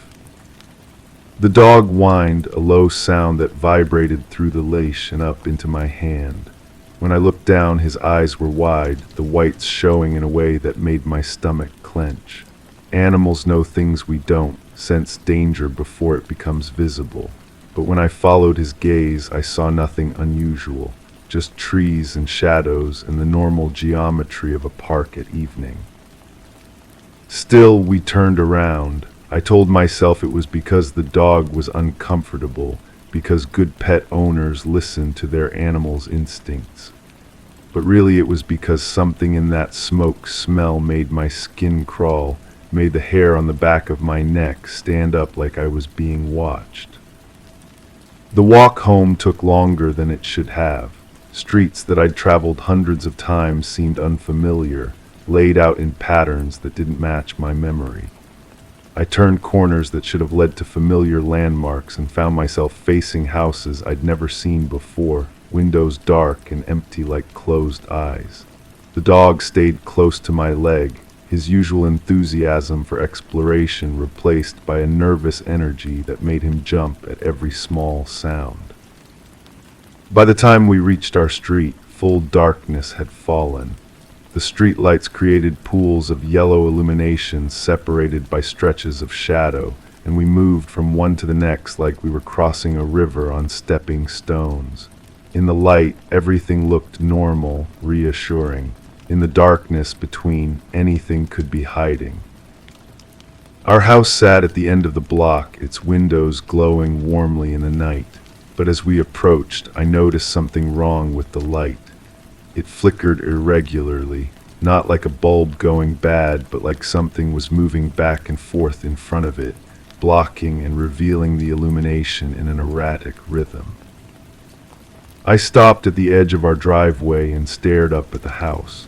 The front door stood slightly open, though I was certain I'd closed it when we left. A thin line of light leaked out into the darkness, and in that line I could see dust motes dancing, or maybe they were insects, or maybe they were something else entirely. The dog refused to go any further. He planted his feet and pulled backward on the leash, his claws scraping against the concrete as he tried to retreat. When I tugged gently, encouraging him forward, he looked up at me with an expression I'd never seen before. Not fear exactly, but something deeper. Betrayal, maybe. Like I was asking him to do something that went against every instinct he possessed. And so I dropped the leash. The memory of that moment is crystal clear, more vivid than anything that came before or after. The leather strap falling from my fingers, hitting the ground with a soft thud. The dog backing away slowly, his eyes never leaving my face until he reached the edge of the light and disappeared into the darkness beyond. The sound of his claws on pavement growing fainter and fainter until it was swallowed by the night. I stood there alone, staring at the open door of my house, and felt something fundamental shift inside me, like a gear clicking into place or a lock tumbling open. The person who had left the house with a dog was not the same person who would walk through that door alone.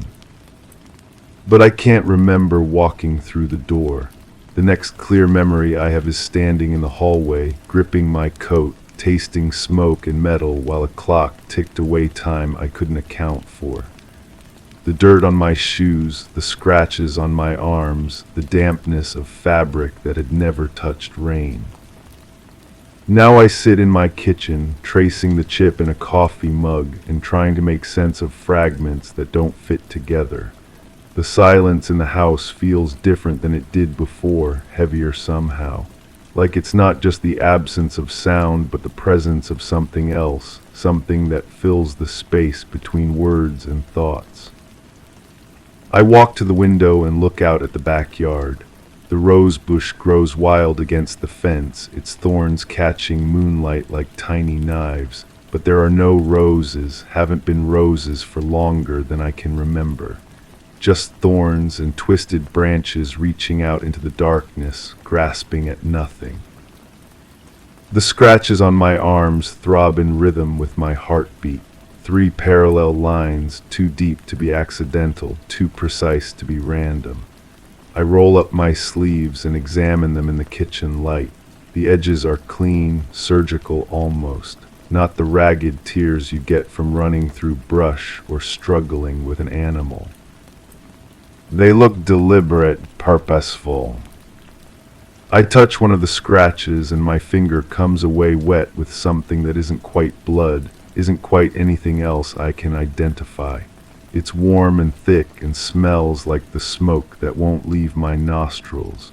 When I try to wipe it on a dish towel, it leaves no stain, no evidence that it ever existed. The phone rings, sudden and shrill, in the quiet kitchen. I stare at it for several rings before answering, and when I do, there's nothing but static on the other end. Not silence, but active noise, like someone breathing through interference. I listen for a long time, waiting for words that never come, until finally the line goes dead. When I hang up, I notice my reflection in the window again, but this time there's someone standing behind me, a shadow that doesn't match my movements. I turn around quickly, but the kitchen is empty. When I look back at the window, the reflection shows only me, alone, with eyes that seem to belong to someone else. The taste of metal grows stronger, coating my tongue until I can barely swallow. I run water from the tap and cup it in my hands, but when I try to drink, it tastes like copper pennies and smoke. The liquid runs down my chin and drips onto my shirt, leaving stains that spread outward in patterns that remind me of something I can't quite place. Blood maybe, or tears, or something else entirely. I walk back to the hallway where this all began, where the clock still ticks its monotonous rhythm and the light still flickers overhead. The dirt on my shoes has dried now, cracking into small pieces that fall away as I move. But underneath the dirt there are other stains, darker stains that seem to have soaked into the leather itself. The scratches on my arms pulse with heat, and I realize they're not just marks on my skin. They're doorways, openings to memories I've been trying to keep buried. When I press my fingers against them, images flash behind my eyes like photographs in a strobe light. A figure in the park moving between the trees with unnatural grace. Eyes that reflected light like an animal's, but in a face that was unmistakably human. Hands that reached out toward me, fingers elongated and wrong, beckoning me deeper into the shadows where normal rules didn't apply. The old man from the bench, but not the old man. Something wearing his shape, his clothes, his familiar posture, but with movements that were just slightly off. Like a marionette being operated by someone who had never seen a human walk before. The smoke rising not from a fire but from something else, something that burned without flame and consumed without heat. Something that ate light and sound and the normal flow of time, leaving behind only emptiness and the lingering taste of copper. And through it all, the dog's eyes watching me, pleading with me not to go forward, not to cross whatever line I was approaching. But I crossed it anyway, didn't I? I dropped the leash and walked into whatever was waiting in that house with its flickering lights and open door.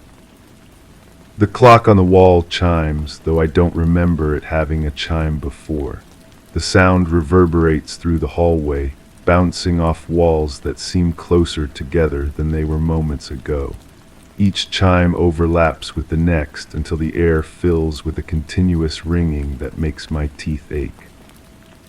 I cover my ears, but the sound comes from inside my head now, synchronized with the pulsing of the scratches on my arms.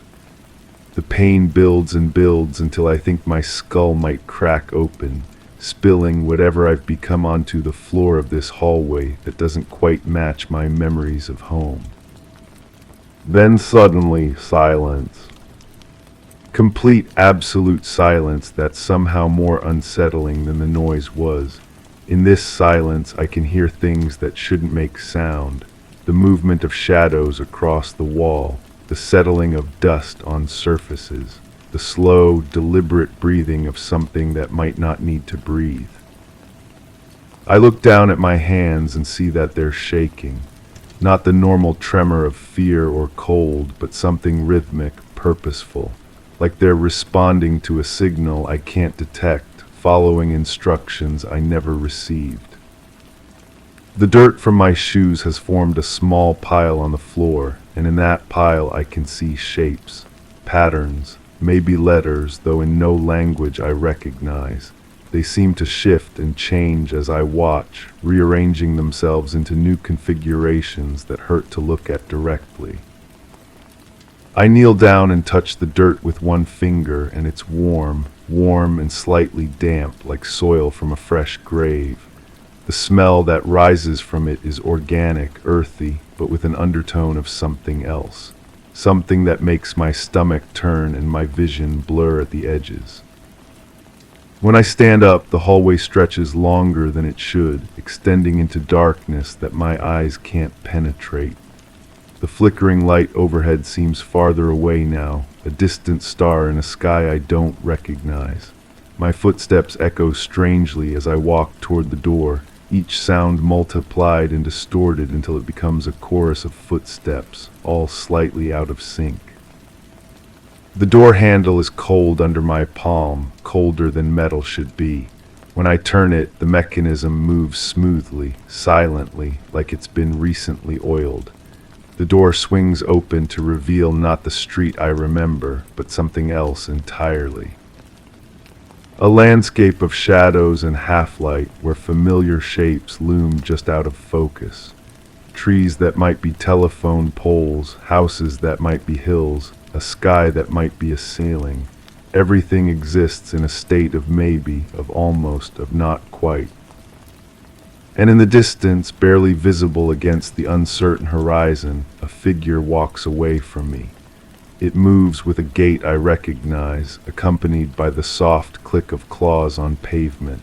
The leash trails behind, dragging through dirt that might be soil or might be something else entirely. I want to call out to run after them, but my voice catches in my throat and my legs refuse to move. I can only stand in the doorway and watch as they disappear into whatever lies beyond the edge of my understanding. The scratches on my arms have stopped bleeding, but they haven't healed. Instead, they've become something else, something that pulses with its own rhythm and whispers secrets I'm not sure I want to hear. When I listen closely, I can almost make out words, almost understand the message they're trying to convey. But almost is as close as I'll ever get, and maybe that's for the best. Some truths are too large for human minds to hold, too sharp for human hearts to bear. Some doors once opened can never be closed again. I step back from the threshold and let the door swing shut. The lock clicks into place with a sound like breaking bones, and I'm alone again in my hallway with its flickering light and ticking clock and the lingering taste of smoke and metal. Tomorrow they'll ask me again about that evening. They'll want to know about the walk, about the time I can't account for, about the scratches on my arms and the dirt on my shoes. And I'll tell them the same story I told before, because it's the only story I have that makes any kind of sense. But late at night, when the house settles around me and the shadows grow long and strange, I'll remember the weight of the leash in my hand and the warmth of the bench where no one sat. I'll remember the figure in the trees and the smoke that rose without fire and the moment when I chose to cross a line that perhaps should never be crossed. And I'll wonder if the person standing in this hallway, touching these scratches and tasting this metal, is really me at all. Or if that person walked into the darkness beyond the trees and never came back, leaving behind only this shadow, this echo, this thing that remembers being human but isn't quite sure how to prove it. The clock continues its monotonous ticking, marking time that may or may not be real in a house that may or may not be home. And somewhere in the distance, growing fainter with each passing moment, I can still hear the soft click of claws on pavement, moving away from me into a darkness I helped create but can never fully understand. Story 8. It sounded like a gentle dripping, each drop echoing in an unfamiliar rhythm. I stood in the living room, the soft ticking of the wall clock underscoring the oddness. Turning slowly, I scanned the room, eyes landing on the polished floorboards that reflected nothing out of the ordinary. Yet the persistent tap, tap, tap pulled at something deep within me. It pressed against a hidden door in my mind, hinting at a place I couldn't quite grasp. My heart quickened as I moved towards the sofa, the sound swelling as if it were alive. It belonged to another time, another place, long buried. I hadn't sensed this since that night, but now it was back, demanding my attention. I know what happened that night. I've told this story so many times it feels worn smooth, like a stone rubbed between nervous fingers. My sister's husband killed her. The evidence was there, clear as daylight streaming through courthouse windows. The bruises on her arms that she'd tried to hide with long sleeves. The way she flinched when doors slammed. How she stopped calling me, stopped visiting, became a ghost of herself long before she actually died. The police found her body in their basement workshop, surrounded by his tools and woodworking projects. A tragic accident, they said initially. She'd fallen down the concrete steps, struck her head on the workbench corner, but I knew better. I'd seen the pattern of control, the gradual isolation. I'd watched him chip away at her confidence until she became someone I barely recognized. The trial lasted 3 months. I sat in that courtroom every single day, watching him maintain his composure while the prosecutor laid out the case. Domestic violence escalating to murder. The defense argued accident, but the jury saw through it. Guilty on all counts. Life without parole. Justice served. That was 2 years ago. I moved into their house afterward. Couldn't bear to see it sold to strangers. Someone needed to keep her memory alive in those rooms where she'd been happy before everything went wrong. I painted over the dark colors he'd chosen, replaced his heavy furniture with lighter pieces, made it a place where she could rest in peace. But now, standing in this living room I thought I'd reclaimed, that sound brings everything rushing back. The dripping is coming from somewhere above me, somewhere in the ceiling. I grab a chair and press my ear to the plaster. The sound is definitely there, rhythmic and persistent, like water finding its way through hidden spaces. I climb into the attic for the first time since moving in. The air is thick and dusty, filled with the scent of old wood and something else, something metallic that makes my stomach turn. My flashlight beam cuts through the darkness, revealing boxes and forgotten furniture. and there in the far corner, a dark stain spreading across the subflooring. Water damage has to be, but as I move closer, the smell grows stronger. Not the musty odor of a roof leak, but something sharper, more organic. The stain is rust-colored, dried into the wood grain like a permanent shadow. My hands shake as I realize what I'm looking at. This changes everything I thought I knew. I climb back down, my mind racing. If there was blood in the attic, then she wasn't killed in the basement workshop. The crime scene was wrong. The entire foundation of the case was built on a lie. But whose lie and why? I call the detective who worked the case, a patient woman who'd walked me through every piece of evidence. She listens to my discovery with professional interest, promises to send someone to take a look. But I can hear something in her voice, a careful neutrality that wasn't there before. The next morning, 2 officers arrive with testing equipment. They spend hours in the attic, taking samples, photographing the stain. When they come down, their expressions are unreadable. The samples will be processed, they tell me. Results in a few weeks, standard procedure. But I can't wait weeks. I start going through the boxes I'd ignored when I moved in, searching for anything that might explain what I found. Most contain his belongings, things I'd planned to donate but never got around to removing. Old tax documents, warranty cards for appliances, instruction manuals for tools. And then buried in a box of miscellaneous papers, I find her diary. I'd never known she kept one. The entries begin 3 years before her death, filled with the ordinary details of daily life. Grocery lists, complaints about work, excitement about a vacation they'd planned, normal married life, or what I'd always assumed was normal. But as I read deeper, patterns emerge that don't match the story I've been telling myself. She writes about arguments, yes, but she's often the aggressor. She describes throwing dishes, screaming accusations, threatening to leave and take everything. He's portrayed as patient, almost passive, trying to calm her down while she spirals into rage. This isn't the sister I remember, or is it? I think back to our childhood, forcing myself to examine memories I'd kept carefully polished. She was always intense, quick to anger when things didn't go her way. I'd attributed it to passion, to her refusal to accept injustice. But reading these entries, I wonder if I'd been making excuses for behavior that was actually troubling. The diary entries become more erratic as they progress. She writes about suspicions, about watching him, about finding evidence of betrayal that she never quite explains. She mentions hiring someone to follow him, spending money they didn't have on a private investigator. The paranoia bleeds through every page.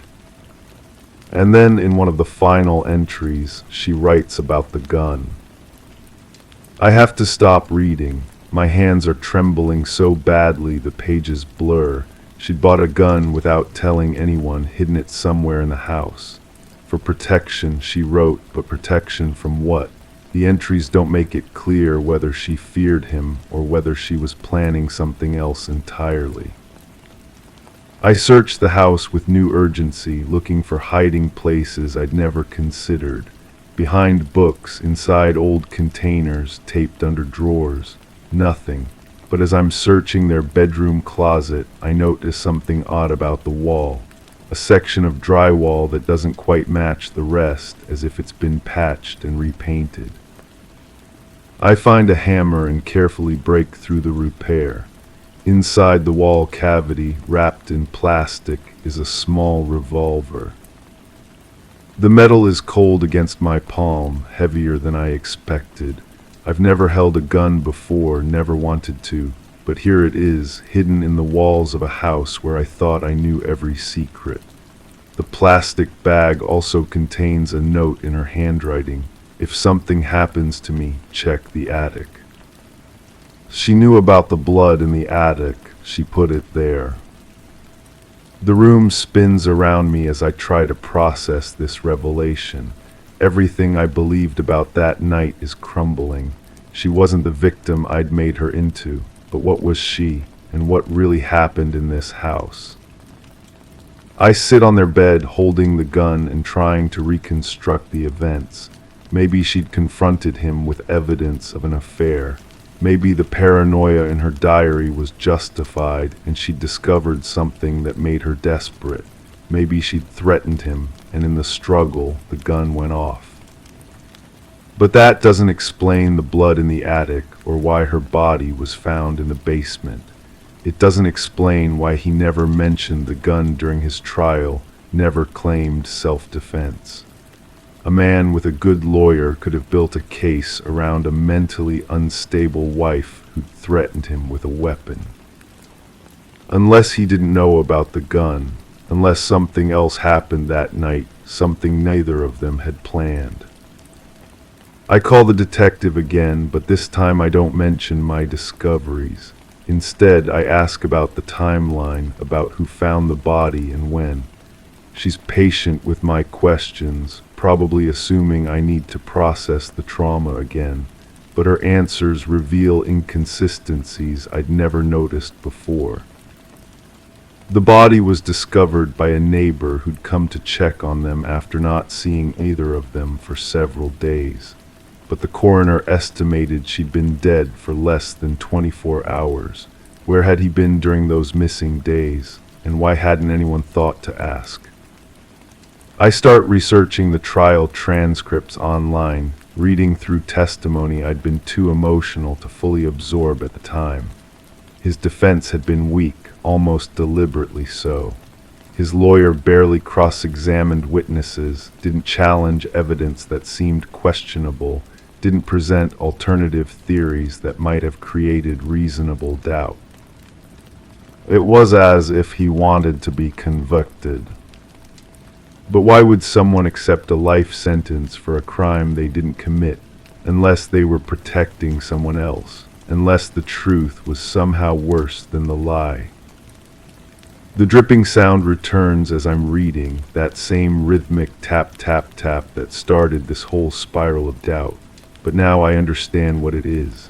It's not water finding its way through hidden spaces. It's the sound of blood, drop by drop, seeping through floorboards and into the room below. The sound that must have filled this house on that final night, marking time while someone made terrible decisions. I go back to the attic with the diary and the gun, trying to piece together what really happened. She was up here for reasons I may never understand. Maybe hiding, maybe confronting someone, maybe planning something desperate. The blood pattern suggests she was here for a while, that whatever happened wasn't quick. But if she died up here, how did her body end up in the basement? Someone moved her, arranged the scene to look like an accident. Someone who had access to the house, who knew about the workshop, who understood how to make her death appear to be the result of domestic violence. Someone who cared enough about her to take the blame. Or someone who had their own reasons for wanting the truth buried. I'm sitting in the dark attic, surrounded by boxes of a life I thought I understood, holding a gun that belonged to a sister I'm no longer sure I knew. The blood stain beneath me tells a story I can't quite read, and the silence of the house holds secrets I may never uncover. The test results will come back eventually. They'll either confirm that the blood is hers or reveal that this mystery goes deeper than I imagined. But I'm beginning to understand that some truths are too complicated for courtrooms, too messy for the clean narratives we tell ourselves about justice and closure. Maybe he killed her, maybe she was planning to kill him. Maybe they were both victims of something larger, something that reached into their lives and twisted them beyond recognition. Or maybe I'm the one who's been twisted, who spent so long looking for someone to blame that I've lost sight of what really matters. The dripping has stopped, but I can still hear it in my memory, counting down the moments between certainty and doubt. I thought moving into this house would help me honor her memory, but instead it's shown me how little I actually knew about the person she'd become. And now, sitting in the darkness where she spent her final moments, I have to wonder what other secrets are hidden in the spaces between what we think we know and what actually happened. The gun is still warm in my hands, and somewhere in this house, there are answers I'm not sure I'm ready to find. But the sound is calling to me again, that gentle dripping that started it all. And I know that until I understand what it's trying to tell me, I'll never truly know who my sister was, or what she was capable of, or whether the man sitting in prison deserves to be there. The truth is somewhere in this house. I just have to decide if I'm brave enough to find it. Story 9. The door should have groaned on its hinges, but it moved without a sound. My fingers traced the familiar grain, searching for the usual imperfections, yet nothing caught my touch. Each step across the threshold was met with an uncanny stillness, as if the air held its breath. The furniture loomed, casting no shadows, just shapes pretending to belong. I reached to adjust the picture frame, but the glass refused to reflect me. The photograph inside that frame had always been her favorite. A seaside scene, waves frozen mid-crash against weathered rocks. She'd bought it at some roadside market during our weekend trip, claiming it reminded her of childhood summers. But now, staring at it, the water seemed too blue, too perfect. The rocks appeared carved rather than eroded. I tried to remember her exact words when she hung it there, but they slipped away like smoke. Had she really chosen this spot, or had I moved it after? The coffee table bore rings from countless mugs, circular stains that told stories of lazy mornings and late-night conversations. My fingers found each mark automatically, a tactile map I'd memorized without meaning to. The largest ring sat near the corner where she always placed her cup, handle turned precisely to the right. But tonight, running my thumb over that familiar circle, the wood felt smooth, unmarked, as if no cup had ever rested there at all. Her reading chair faced the window at an angle that caught the afternoon light just right. The burgundy fabric had faded unevenly, creating patterns like continents on an old map. She'd curl up there every evening with whatever novel had caught her attention, one leg tucked beneath her, the other swinging gently. The cushion still held an impression, a shallow depression that should have been deeper after all those hours. I pressed my hand into it, expecting resistance, but it gave way completely, springing back as if it had never been compressed. The bookshelf stretched from floor to ceiling, filled with volumes we'd collected together and separately. Romance novels mixed with biographies, cookbooks wedged between poetry collections. She organized them by color rather than subject, creating a rainbow that made finding anything impossible but looking at everything beautiful. Tonight, though, the arrangement seemed different. The blues clustered where I remembered reds, the yellows scattered instead of grouped. Perhaps I'd simply forgotten her system, but doubt crept in like cold air through a crack. The kitchen window faced east, and she'd hung small crystals there to catch the morning sun. They would scatter tiny rainbows across the walls, dancing spots of color that made her laugh every time. Now they hung motionless despite the slight breeze I could feel on my face. The light passing through them remained white, ordinary, as if the prisms had forgotten their purpose. I touched one gently, setting it spinning, but still no colors emerged. Her coffee mug sat in the sink, waiting to be washed. The ceramic bore a chip near the rim where she dropped it months ago, a small flaw that had become part of its character. She'd run her thumb over that rough spot absently while thinking, a nervous habit I'd found endearing. But examining it now under the kitchen light, I found the rim perfectly smooth, unmarked. Had I been thinking of a different mug? Had there ever been a chip at all? The refrigerator hummed its familiar tune, a slightly off-key melody that had provided background music to our domestic life. photos and shopping lists cluttered its surface, held by an eclectic collection of magnets from places we'd visited and places we'd dreamed of going. Her handwriting flowed across sticky notes, reminders about appointments and grocery items. Yet tonight, studying those familiar loops and curves, the letters seemed foreign, too careful, too deliberate. As if someone had practiced writing like her, but couldn't quite capture the natural flow. The bedroom doorway framed a space that should have felt intimate and familiar. Her side of the bed remained unmade, sheets twisted from restless sleep. The pillow still held the faint impression of her head, and I could almost smell her shampoo lingering in the fabric.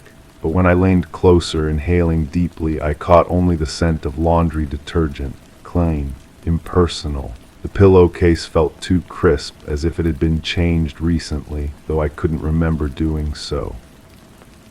Her jewelry box sat open on the dresser, revealing the small treasures she'd accumulated over the years. The silver bracelet her grandmother had given her, the pearl earrings from our anniversary, the mood ring she'd bought as a joke but worn constantly anyway. Each piece occupied its designated spot in the velvet-lined compartments. But the mood ring, which should have been black or gray in the cool air, glowed a brilliant blue, the color of contentment, of peace. How could it register emotions from an empty room? The closet door stood slightly ajar, revealing glimpses of familiar fabrics. Her blue dress hung where she'd left it, the one that brought out her eyes. Next to it, the sweater she'd worn on our first date, soft wool that I'd touched 1,000 times. But the colors seemed muted tonight, as if someone had adjusted the saturation on a photograph. The blue dress appeared almost gray, the red sweater faded to rust. Perhaps it was just the lighting, but uncertainty gnawed at me. The bathroom mirror reflected the space behind me accurately enough, yet something felt wrong about the image. The towels hung straight, the counter appeared clear, everything in its proper place. But my own reflection seemed somehow delayed, as if the glass needed a moment to process my presence. I raised my hand, and the mirror me followed a heartbeat later. I told myself it was fatigue, stress, imagination, but the doubt remained. Her toothbrush stood in its holder beside mine, bristles still damp from morning use. The purple handle showed where her thumb habitually gripped it, a smooth spot polished by routine. But touching it now, I found the plastic uniformly textured, showing no signs of regular use. The bristles, which should have been softened by months of service, felt stiff and new. Had she replaced it recently? Had I simply never noticed? The medicine cabinet held the usual collection of bottles and tubes, each item a small piece of our shared life. Her prescription bottle sat on the middle shelf, label facing out. But the name printed there looked wrong somehow, though I couldn't pinpoint why. The letters seemed correct individually, but together they felt foreign, like a word from another language that happened to use familiar symbols. The living room felt different when I returned to it, though nothing had visibly changed. The couch cushions remained arranged as always, the coffee table sat at the same angle, the lamp cast its warm circle of light.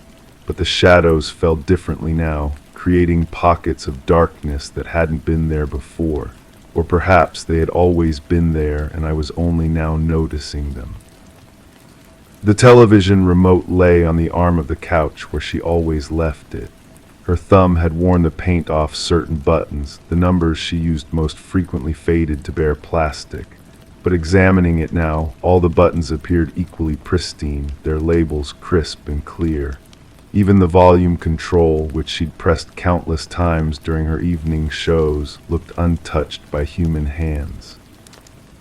The plant in the corner drooped slightly, its leaves curling inward despite the water I'd given it yesterday. She tended it carefully, speaking to it while she misted its leaves, convinced that plants responded to conversation. The soil felt moist enough, but something about the plant's posture suggested neglect, as if it hadn't been spoken to in far longer than I remembered. The telephone sat silent on its base, its red message light dark. but I could swear it had been blinking when I'd left that morning, indicating a voicemail that needed attention. Had I checked it and forgotten? The uncertainty felt like a splinter in my mind, small but persistent. I pressed the play button, but the mechanical voice informed me there were no messages. The front door key turned smoothly in my fingers, its familiar weight reassuring. But the scratches around the keyhole seemed more pronounced than I remembered, as if the key had been inserted hastily many times. My own movements with this key were automatic, practiced.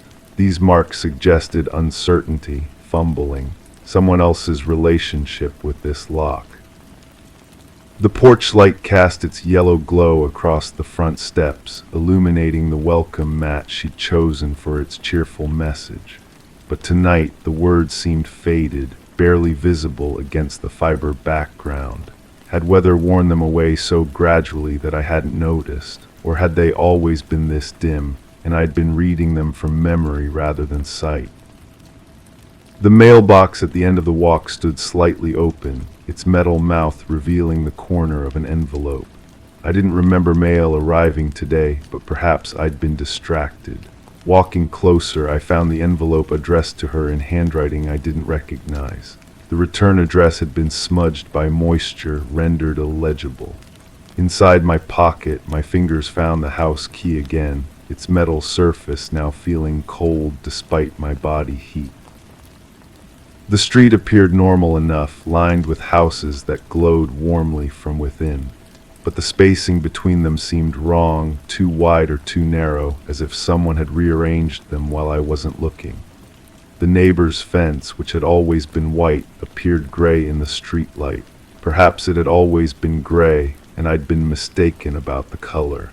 Perhaps many things had been different than I remembered. The silence that had greeted me at the door now felt less like peace and more like absence. Not the quiet of a house at rest, but the emptiness of a space waiting to be filled. I stood on the threshold once more, key in hand, wondering if I should enter again or if I'd already seen too much. The door, which had opened so soundlessly before, now seemed to promise that same unnatural quiet. Behind me, the street held its breath. Ahead, the house offered its mysteries wrapped in familiar shapes that might mean everything or nothing at all. Story 10. The lock turned effortlessly, yet the door stayed shut. My fingers lingered on the handle, replaying the action as if repetition could coax a different result. The familiar creak of the hinges was absent, leaving a void where sound should be. In the dim hallway, my steps felt muffled, as though the floor absorbed echoes that should have been. The air was dense, teeming with an unspoken tension that clung to my skin. Every piece of furniture remained pristine, almost too deliberate in its place. I reached for the light switch, but flicked it to no avail, the room remaining shrouded in an uncertain twilight. My gaze fell upon the mirror, anticipating my reflection, but it offered nothing in return, just an empty gaze and flickering doubt. The nausea comes in waves now, rolling through my stomach like cold mercury. It started that morning when I woke to find my hands clean. Too clean, the kind of scrub-draw cleanliness that speaks of frantic washing, of trying to remove something that might not have been there at all. But the smell of bleach lingered under my fingernails, sharp and accusatory. I remember the coffee cup sitting on the counter, still warm, half empty or half full, depending on how you choose to see things.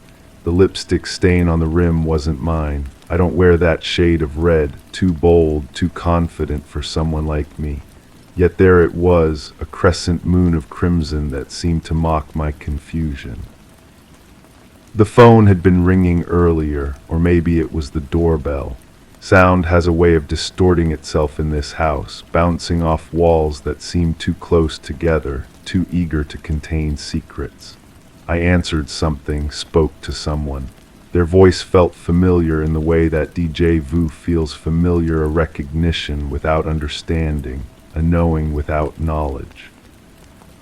They asked about her, the woman with the red lipstick.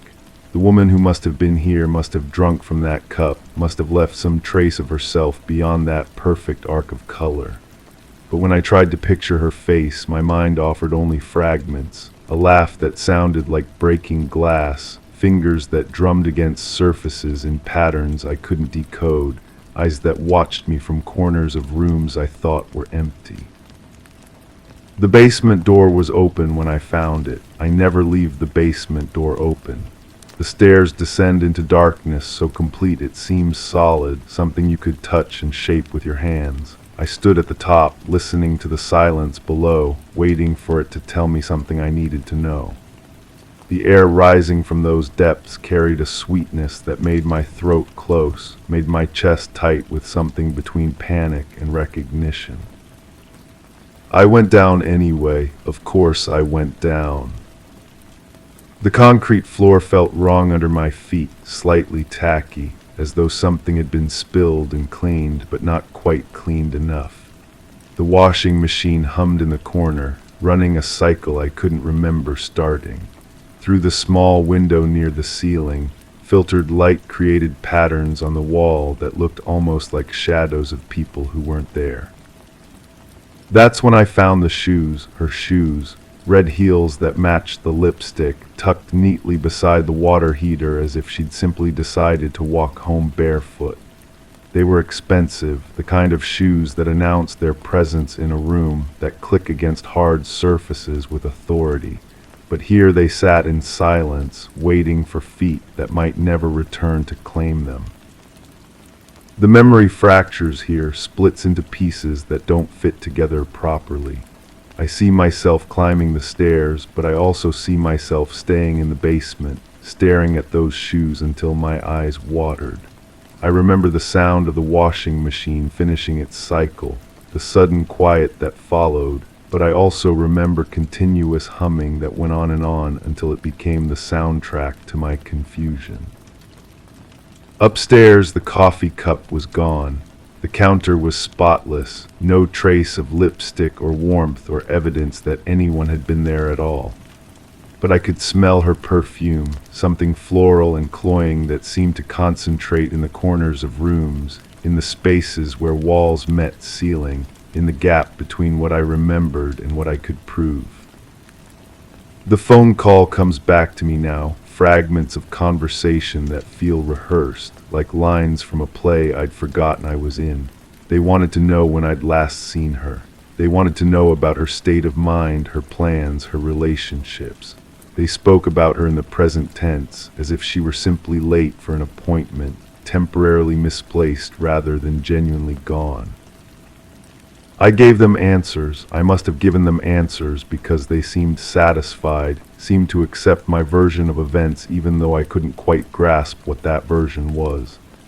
My voice sounded strange in my own ears, too steady, too certain about things I felt uncertain about.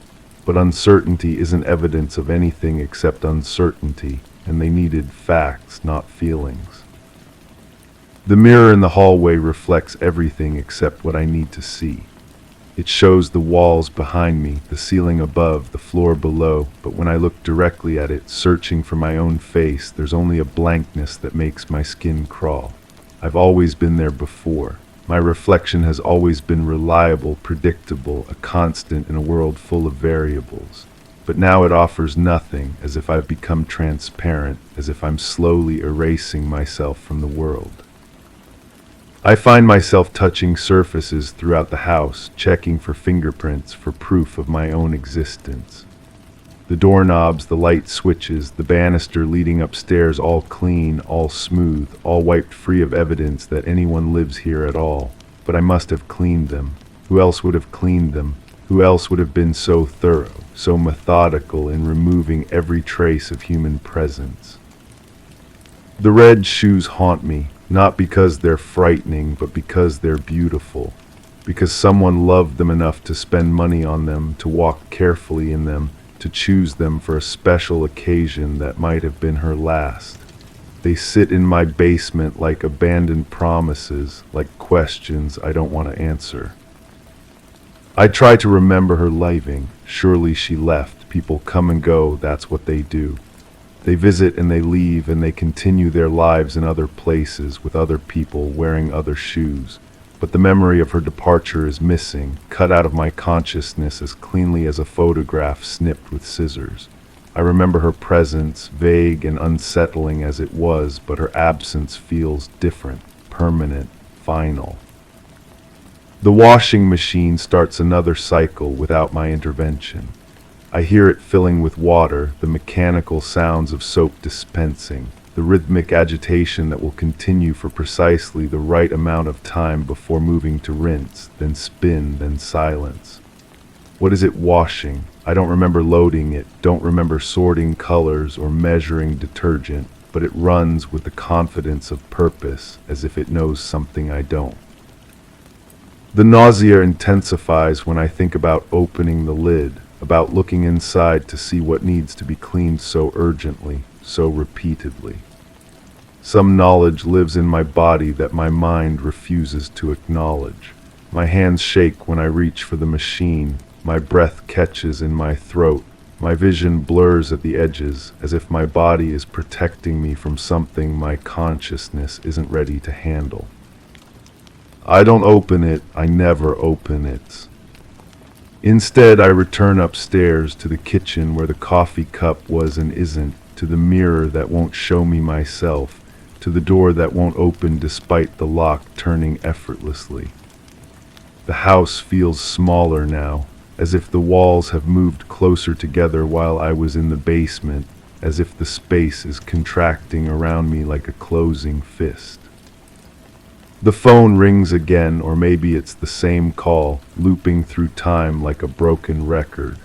The voice asks the same questions, receives the same answers, expresses the same polite concern that doesn't quite mask an underlying suspicion. They're looking for her. They've been looking for her. They will continue looking for her until they find what they need to find, until the questions stop needing to be asked.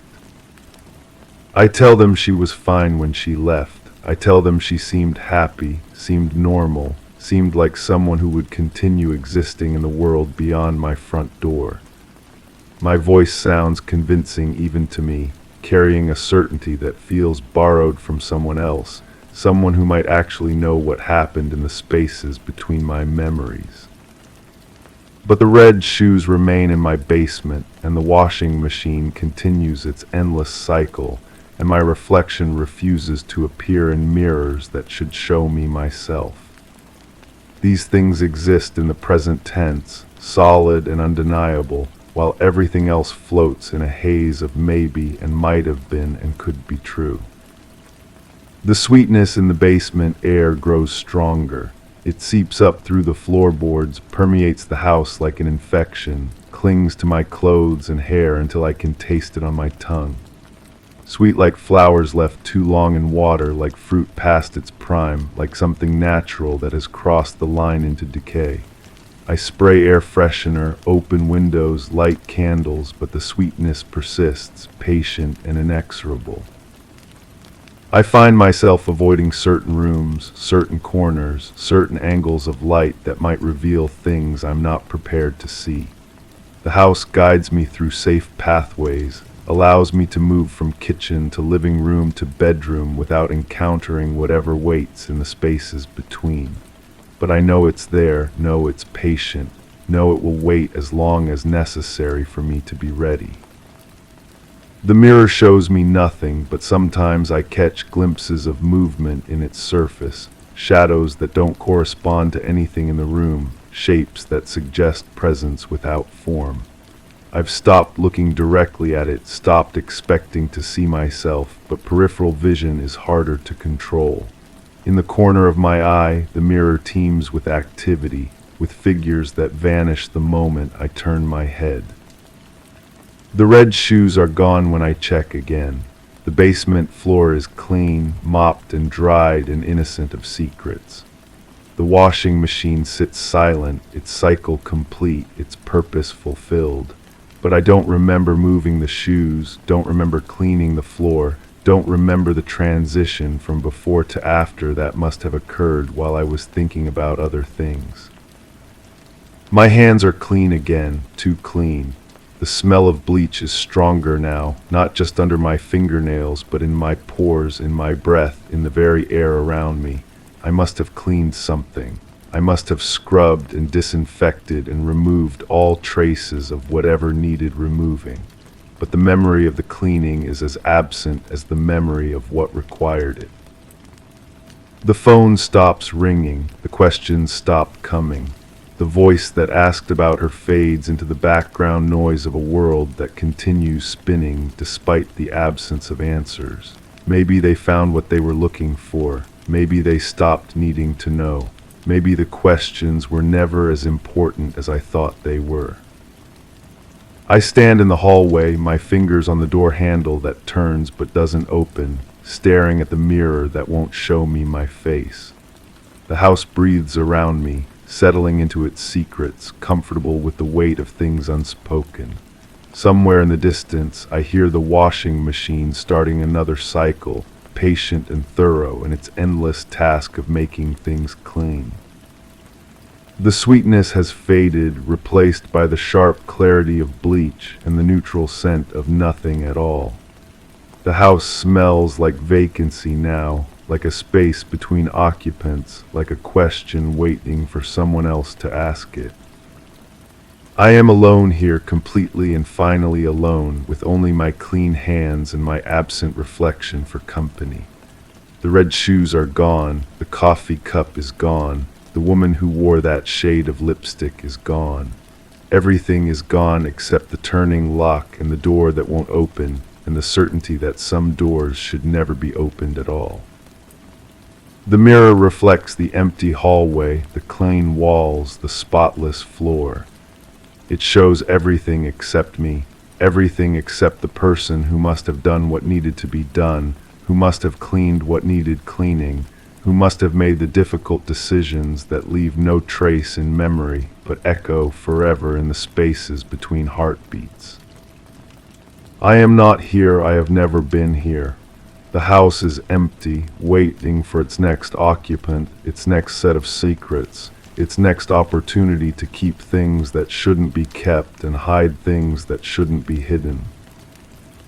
But my fingers remain on the door handle, turning and turning, hoping for a different result, hoping for the sound of hinges creaking, hoping for the possibility of leaving this place where mirrors show everything except the truth and washing machines run cycles that never quite end.